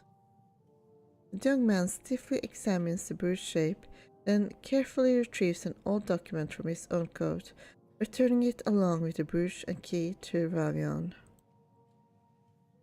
The document looks aged, but it's folded with great care. Clearly, Tador and his subordinate had once treasured it. Now that you have it, I won't linger. The general's loyalty to Sal'thorin is beyond question. You people. Just as the young man seems ready to lash out again, he suddenly goes silent. Without another word, he turns and walks away. Ah, the faithful hound is no doubt returning to his master. But admit, this is why I like dogs. No sense of self, just pure devotion. Always taking after their owners. The door was the same. He never has initiative without orders. Enough the snide remarks. Fine. You hold on to these for me. Let's see what we got here. Ravian lazily tosses the brooch and key towards Indris, ignoring his fumbling, and unfolds the document.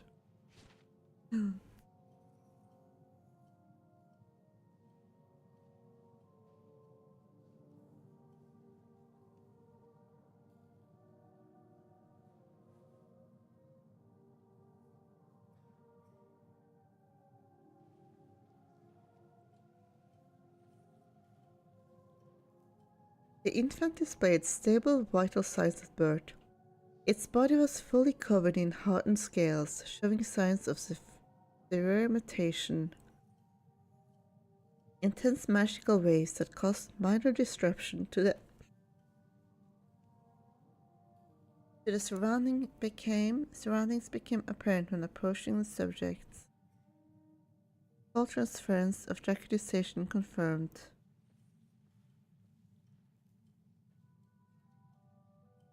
Phase 2 suppressor testing.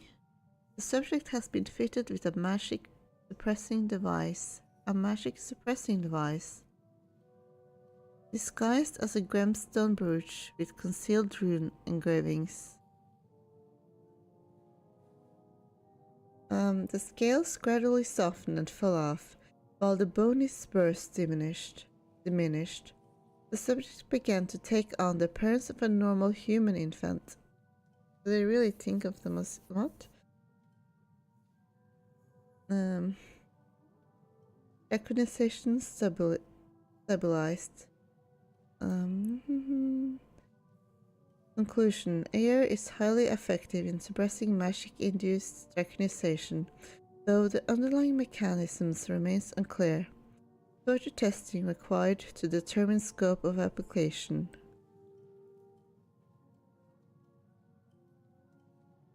The subjects show stunted growth with both physical and intellectual development comparable to an 8-year-old child. No significant changes has been observed in body size, bone structure, or behavior. Despite its unusual slow growth, the subject's vital signs remain stable with no signs of weakness or disease. No signs of relapse or new recognition.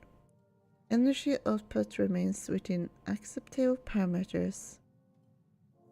Special remark: the air suppressor has not been removed.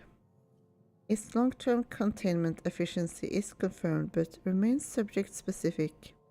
Effects of removal are untested and likely irreversible.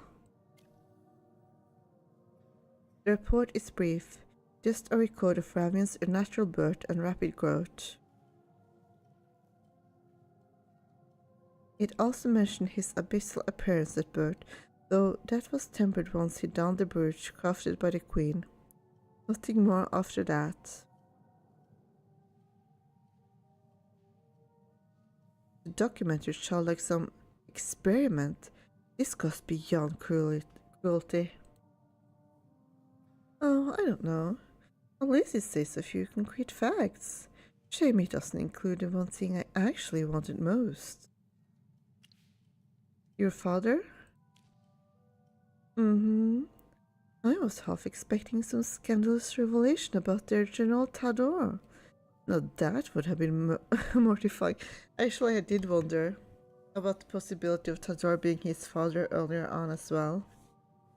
Although he doesn't really look like his father, in my opinion, but I mean, if he takes after his mother the most, that's possible. A pity it doesn't say, but maybe that's for the best. Some things are better left in mystery. I have a theory. Anyway, since we're in the city, let's make ourselves useful. Might as well help restore order. Indris already has people stationed at the temple, so my presence there would be redundant. Instead, why don't we take a little detour to the Tenebrous Court? Handle some other business? I am here to ensure your safety, not to indulge your whims. Then stay close and make sure I stay on task. Problem solved. Indris snores and strides ahead, with you trailing at a slight distance. You cut me off on purpose earlier. Did I? Such a Grand Magistrate like you has already pieced together my origins, and perhaps even my father's identity. But right now, I'd rather take advantage of this golden opportunity to wander around a bit. Don't you agree? Don't overthink it. Let's go. Follow Ravian to the Tenebrous Court and see what he's up to. Let me show you around. Let's just have a quick look around.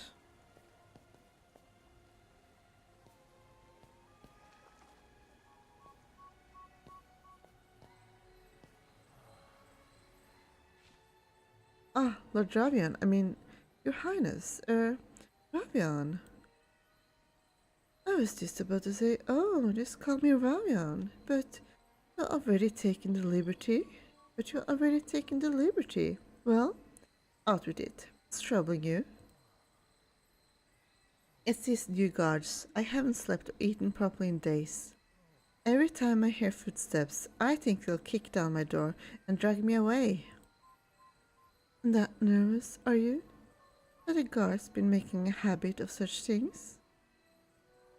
Yes. Just the other day, they took the family tree houses down. They were released eventually, but they got put through the ringer. And I heard a grand estate in the west was purged too. Even General Theodore himself has gone missing. Oh, the last part is true. Also, you shouldn't be calling that guy General anymore. As for the rest, if they were released, well, losing a bit of wealth is just part of the process, isn't it? Let's not forget, back when Her Supreme Majesty and High Priestess Valara were running the show, it wasn't just your coin at stake. Entire bloodlines could be erased with a snap of their fingers. I know, but wealth should belong to someone like you, my lord, not these upstart lowborns. Shh. Even I am being watched by those upstart lowborns now. I'd advise you to mind your words. Raven shoots Indris a glance, and without a word, Indris steps forward, standing imposingly beside him. That simple movement alone is enough to send the nobleman into a spiral of panic. He hastily bows before fleeing in terror. He didn't even say goodbye. Can you blame him? A noble stripped of servant's coin and status isn't exactly concerned with etiquette. I thought they'd accepted our arrangements by now. Oh, Indris, you're far too optimistic. Whether nobles or criminals, anyone staring down ruin will fail and grasp like a droning rat. If I weren't shackled to temple duty, guarding that dragon egg essence, my desk would be buried under growling letters. Offering me their wealth, volunteering to manage my affairs. Ah, these people are masters at rewriting their own stories. These damned. Since we decided to let them live, we have to let them scheme and squirm within their limited lifespans. Besides, you'd miss the spectacle. You'd miss the spectacle if you hid away like a burning bat. Come on, let's shove. Let's see how the other half of the city fares. No.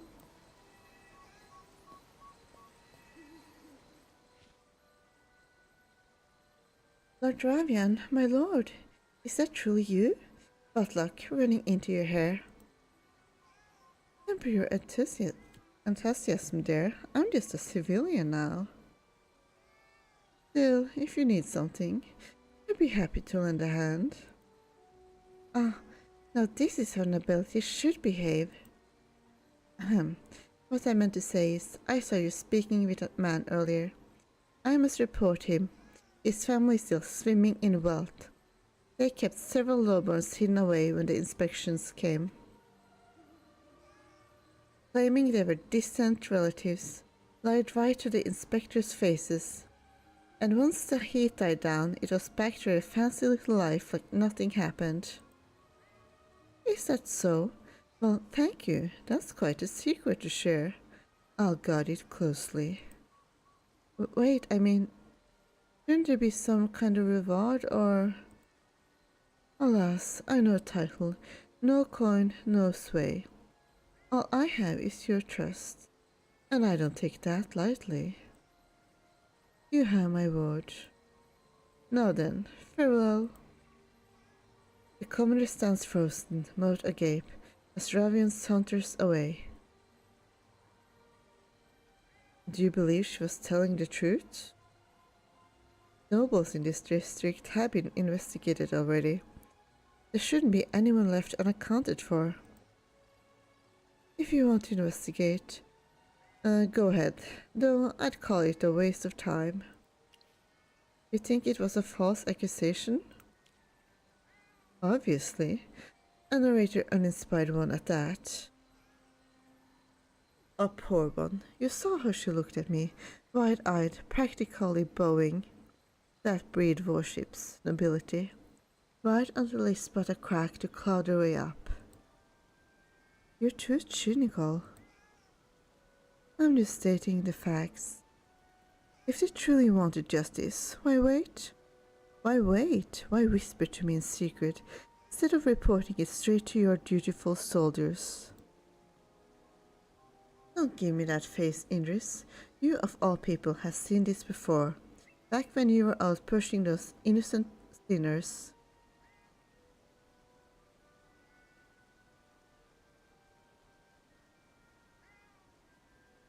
I know, and that's why it stings. Because you're right. Hmm? Wait, something seems a little off over there. Hand over your money, and your jewelry too.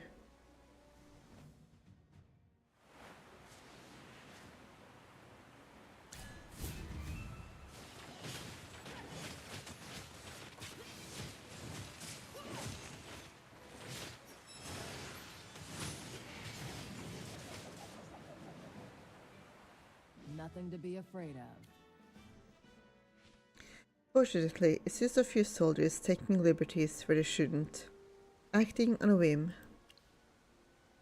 Fortunately? On a whim?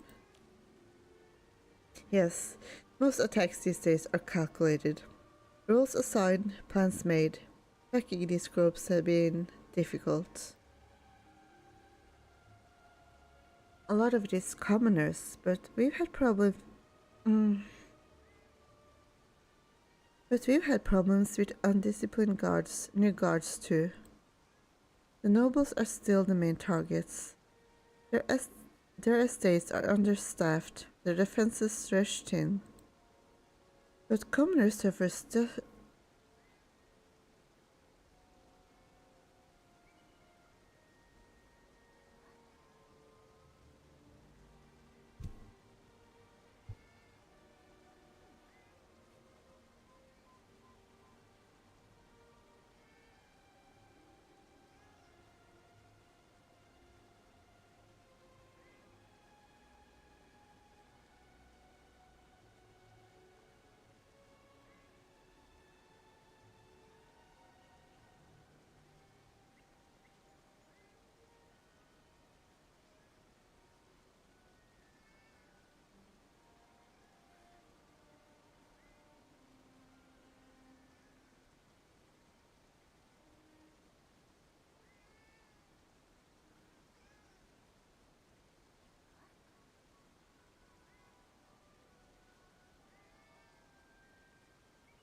But commoners suffer just as much, especially when these gangs go after weaker neighborhoods.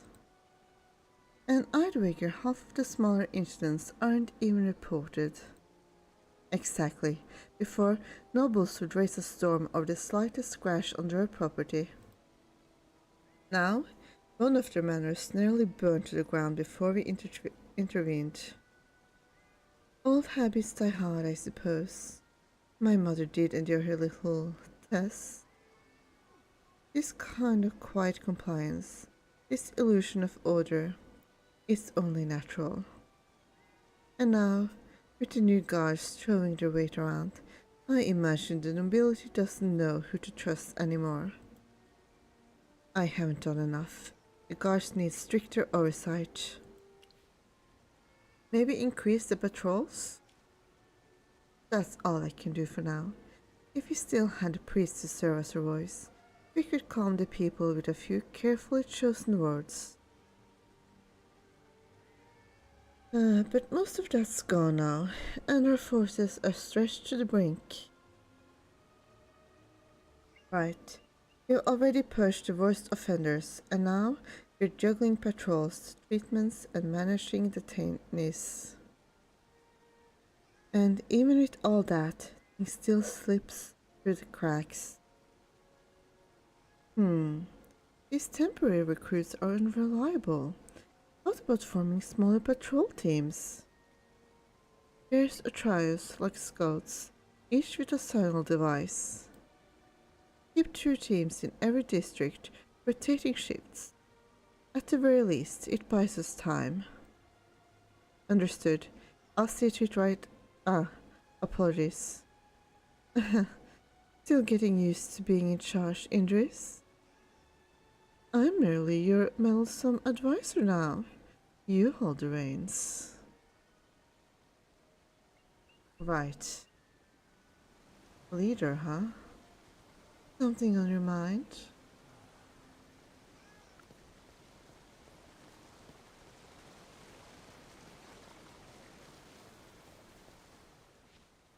Indris seems troubled, likely moved by what Ravian experienced along the way. What's wrong? Surely you didn't take my death to heart? No, I know you were joking, but it did make me think. Am I really the right one to lead? Back when I was captain of the guard, I took pride in spotting lies, reading the noble games played behind closed doors. But this, factions, fate, class tensions, is a tangled mess I was never trained to navigate. Ah, so you'd rather I reclaim my crown, since I handle this chaos with such grace? That's not what I meant, it's just, you understand this world, and you don't despise its people. That's what matters. You adapt. You're clever. Careful there, Indris. Flatter me too lavishly, and I might start believing it. But truly, who do you think taught me any of that? It wasn't Valara, bless her fanatical little heart. No, it was my mother. So, how much was truly taught, and how much I learned on my own is debatable. Tell me, would you call her a good ruler? Once I thought her magnificent.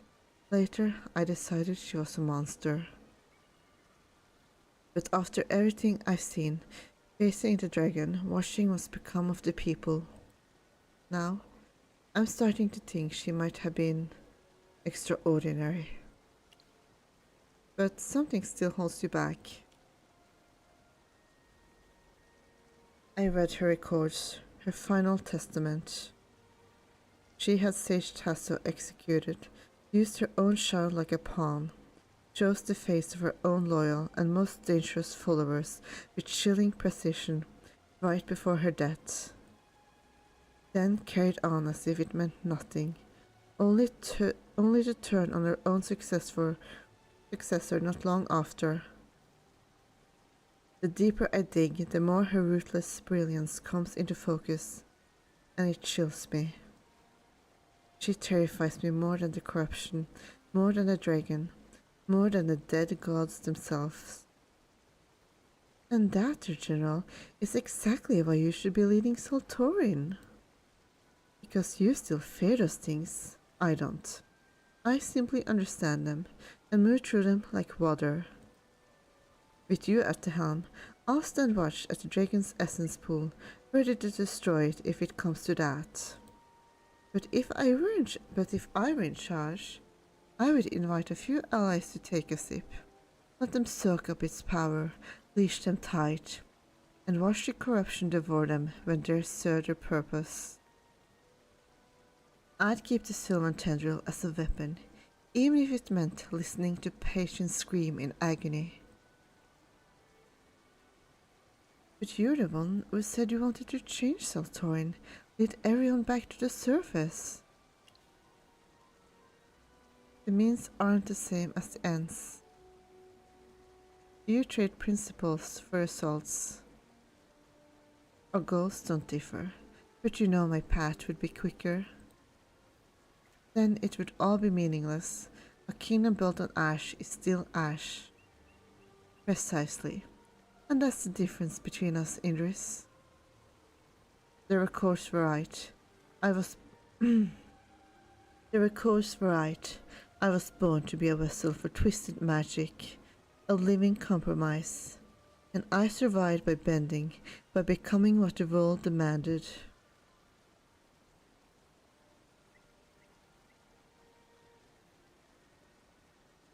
You'd pity me, maybe rage for me, but when I uncovered my history, I felt joy. I am the tainted fruit of Seralit's toned vine, nourished on rot and secrets.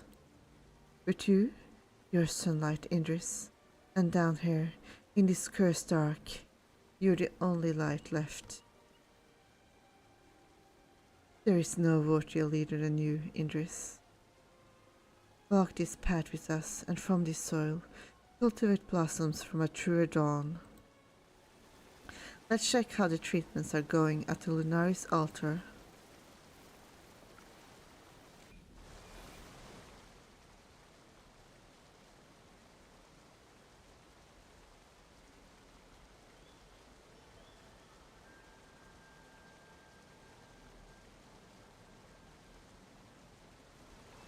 As you can see, with limited divine dew, progress is slow.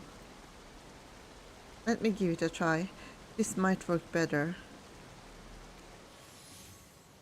Burning stopped. Look, the scales are fading. This is a miracle.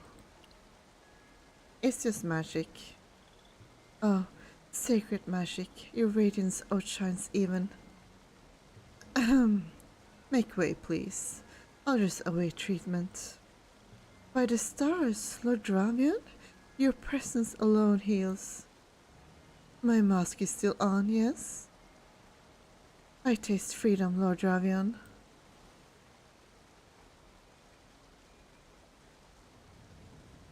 Lord Dravion, Divine Magister. The Queen's here walks among us. You returned. The frenzied crowd surges forward like a tidal wave, sweeping up even the patients still waiting for treatment. Back, all of you. Contain yourself. Lord Indris, it's thanks to you I gained my freedom. You're welcome. How are you feeling? So, you need attendance now? I hear you're without companions. May I apply? What? Move aside, Lord Dravion. Remember me? My jewelry business survived thanks to your protection. Those damned new guards, those lowborn wretches, confiscated everything. We don't confiscate without due cause. Hey, stop pushing. Lord Indris, need coin? I'll collect levies for you. The Magister's grace cured my corruption. I feel like I've been reborn. Lord Dravion, take me into your service. My loyalty is absolute. This is getting out of hand. The jostling crowd barely pays attention to Indris' raised voice. Until Dravion draws his sword. Then silence falls.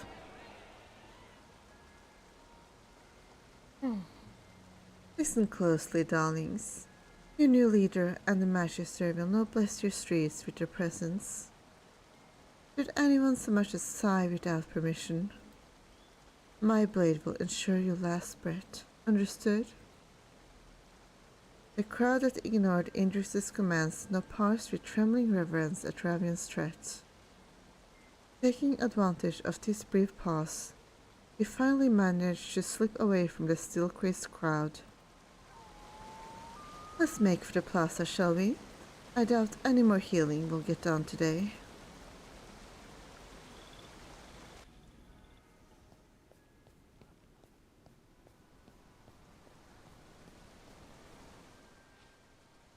Unbelievable.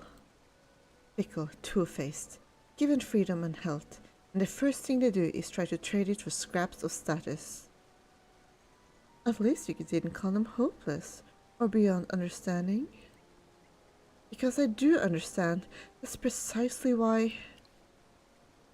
You despair for them? Exactly. I know why they kneel, why they scramble to rise, and it still infuriates me. You're looking for comrades, Indris, but for now, all you'll find are followers. Followers aren't enough. Even Cerelit wasn't alone when she descended. She had sage... I mean, forgive me, Ravian. I didn't... You should apologize. That was an appalling comparison. If anything, our situation resembles my birth. Born to be a vessel for corruption, shaped in the womb, stretching my poor mother beyond reason. Then, my arrival was sudden and violent. So violent, Charlotte, powerful as she was, left a testament behind. And what followed was a long, twisted, stagnant childhood, before another violent lurch forward. I don't like this metaphor. But you have to admit, it fits. Sal'thorin was the same, twisted for ages, until you came along. You were the quake that cracked the shell, Indris. Sudden, terrifying, but necessary. And now, this new order you shaped will face its long, clumsy childhood. It will grow slowly, take in what it needs, shed what it doesn't, until it becomes something unexpected. I understand. I'll hold steady until then. Good. I'll begrudgingly handle grown-up tasks while you stumble through your toddling phase. Speaking of, Magister, didn't you have something to say about my origins earlier? Yes, and you cut me off. You were busy earlier, but you're better for a family discussion than before my mother's crumbling statue. Your sense of humor is as twisted as ever. If only you could stay serious like you were earlier. Ugh. Sal'thorin is already drowning in seriousness. I'll keep my charming edge. Now then, how was I actually conceived? Mana gathered in a dragon's egg. Spontaneous conception via corrupted magic. The excess life force in the dragon egg essence triggered mutation. The magic warped into something twisted. Perhaps it's because my mother's magic was unique. In any case, that only makes it more amusing. What's so funny? Think about it. They still keep themselves alive by consuming dragon essence, yet those eggs we saw, completely lifeless. All that leftover magic and curses swirl together, birthing something new, something twisted.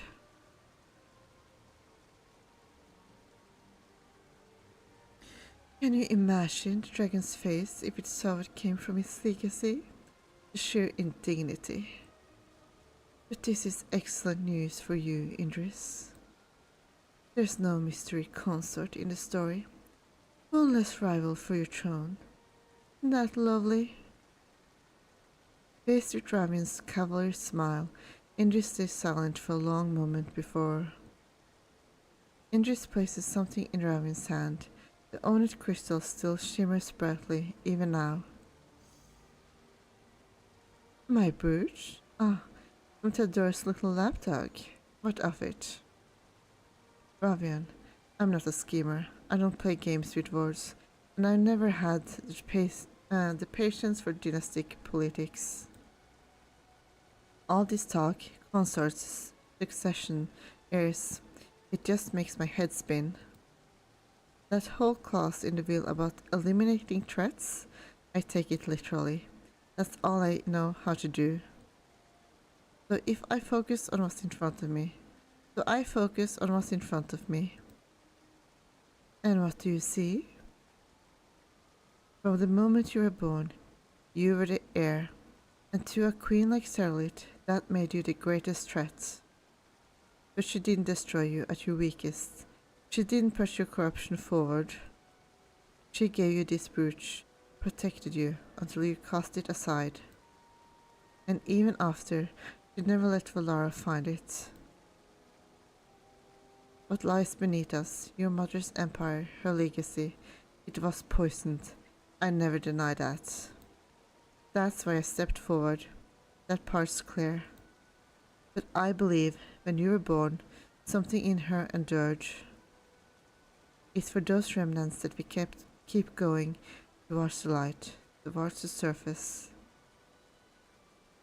Just like she once did, leading our ancestors through the dark, turning this place into a sanctuary. Ravian says nothing. Once more, all eyes drift silently to the shattered statue.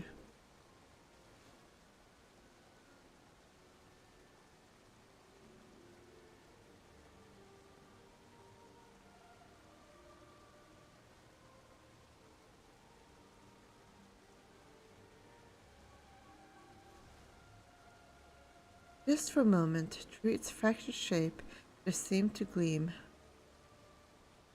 the woman from centuries ago, worn down by pain and exhaustion, yet still leading her people here. The first bright spark of the world she carved from the dark. Ah, that was a nice one. A little bit long. So I admit I did get a bit a little bit tired reading some of this, but I still enjoyed it. So apparently like lemon helps against sore throats. That's interesting. It's not something I would have expected, but yeah. This kind of goes together, I think.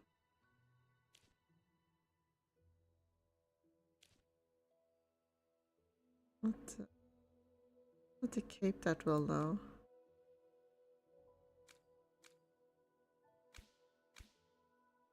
But I don't have a cloak to go with this.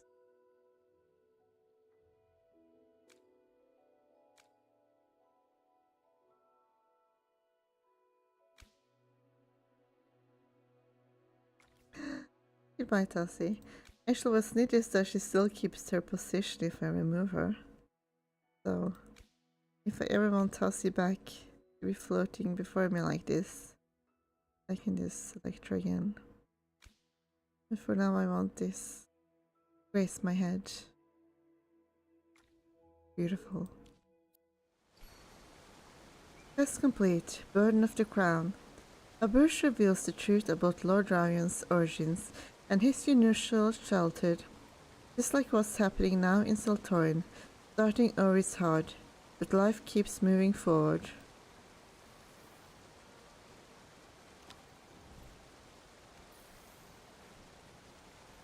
Man, I can't wait for Ravian to be playable. I want him so bad in the game now. Even more than before. That will probably take a while. Ooh!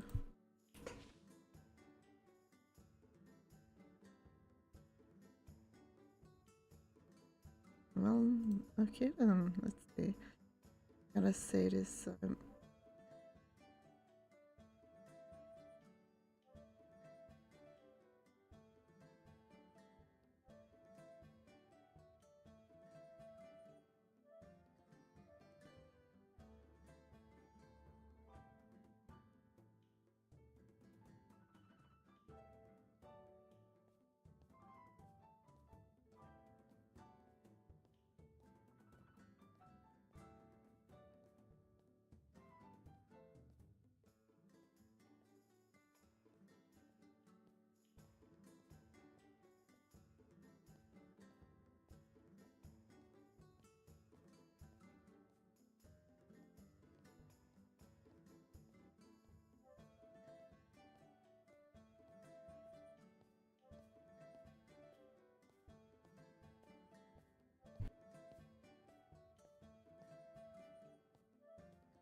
Alright, I just had to move stuff. Now that Serlit's tyranny has ended, may the next ruler govern with a lighter hand. In order to avoid the recurrence of past tragedies, maybe. I think you're on the wrong track, my friend. You think and cover the wounds of the past. Maybe more care and consideration? No, my dear friend. It's quite the opposite. The only way to cover up the pain is to inflict even more pain.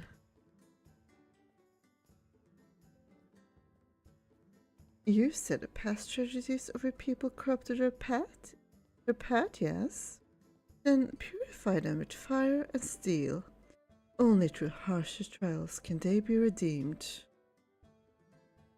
That's some logic you got there.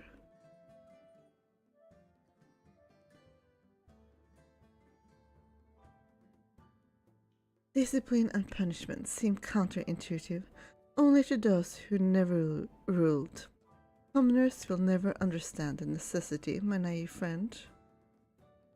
Never forget, everything is rewarded in its own way. A sharper whip today makes tomorrow's candy taste all the sweeter. Only then will the people follow your rules without question, like sheep in a pen. But why stop at sheep? Break them properly, and then they'll become well-trained hounds at your beck and call. The process might take some effort, but I promise the results will be more than worth it. But should a hound turn its fangs on you, I bet that would definitely be unpleasant for you. A pity. I hope the weight we both carried would mean we understood each other, but maybe I expected too much. Unlike some of my noble friends, I judge no one by their birth or station. However, now I have to admit that commoners will always have their weaknesses. It is unfortunate. I come this far precisely to tear down those noble values that people like you use to justify oppression. Although I committed similar evil deeds as you, I will always be a hound in your eyes. But I've never regretted turning my back by the throats of the noble masters of the world. Interesting. Kind of funny. I mean, I get the feeling that Indris prefer being on the other side of the whip anyway, but who knows? Wishing is always a thing.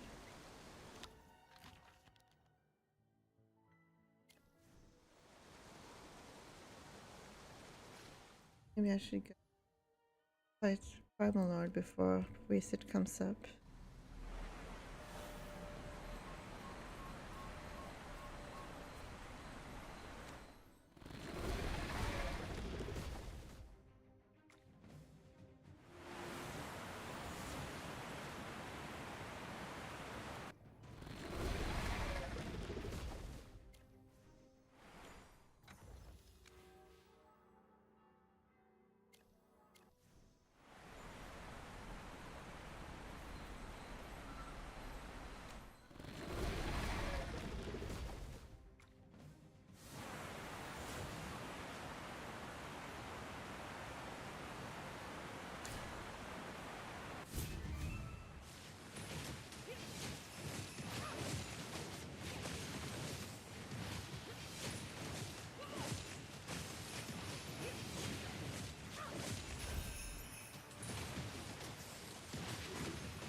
Let's savor this as though it's real.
Look at you!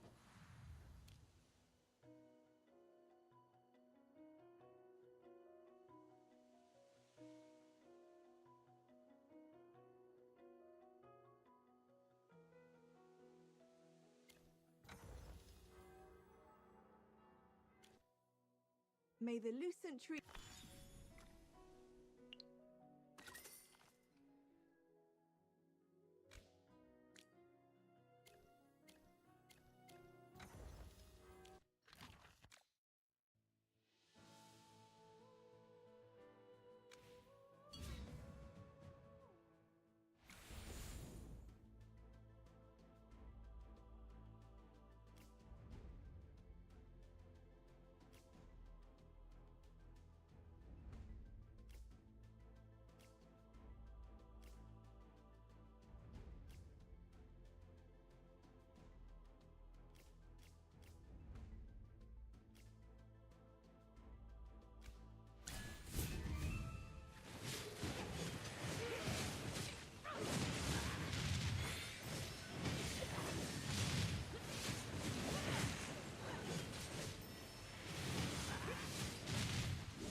With this sword, you shall be purged!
Target identified.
Hi, how are ya?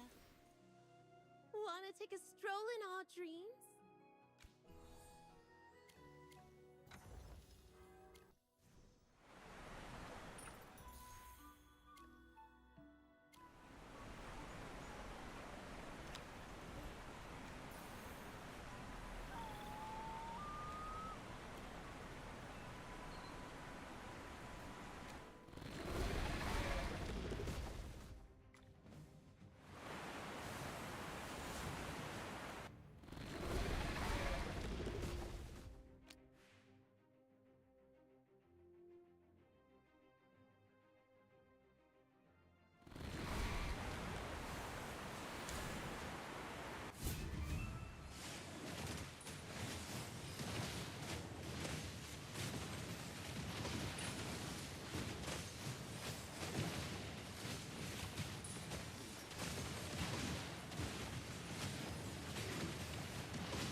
I have prevailed.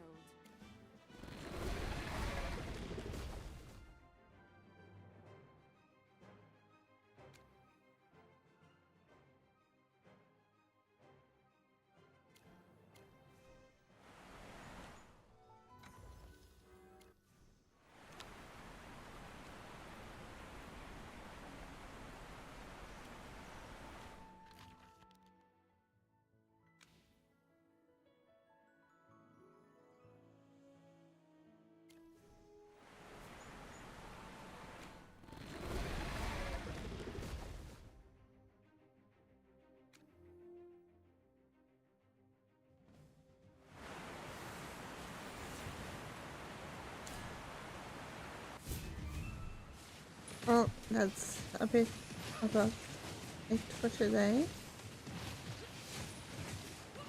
So, good night and goodbye.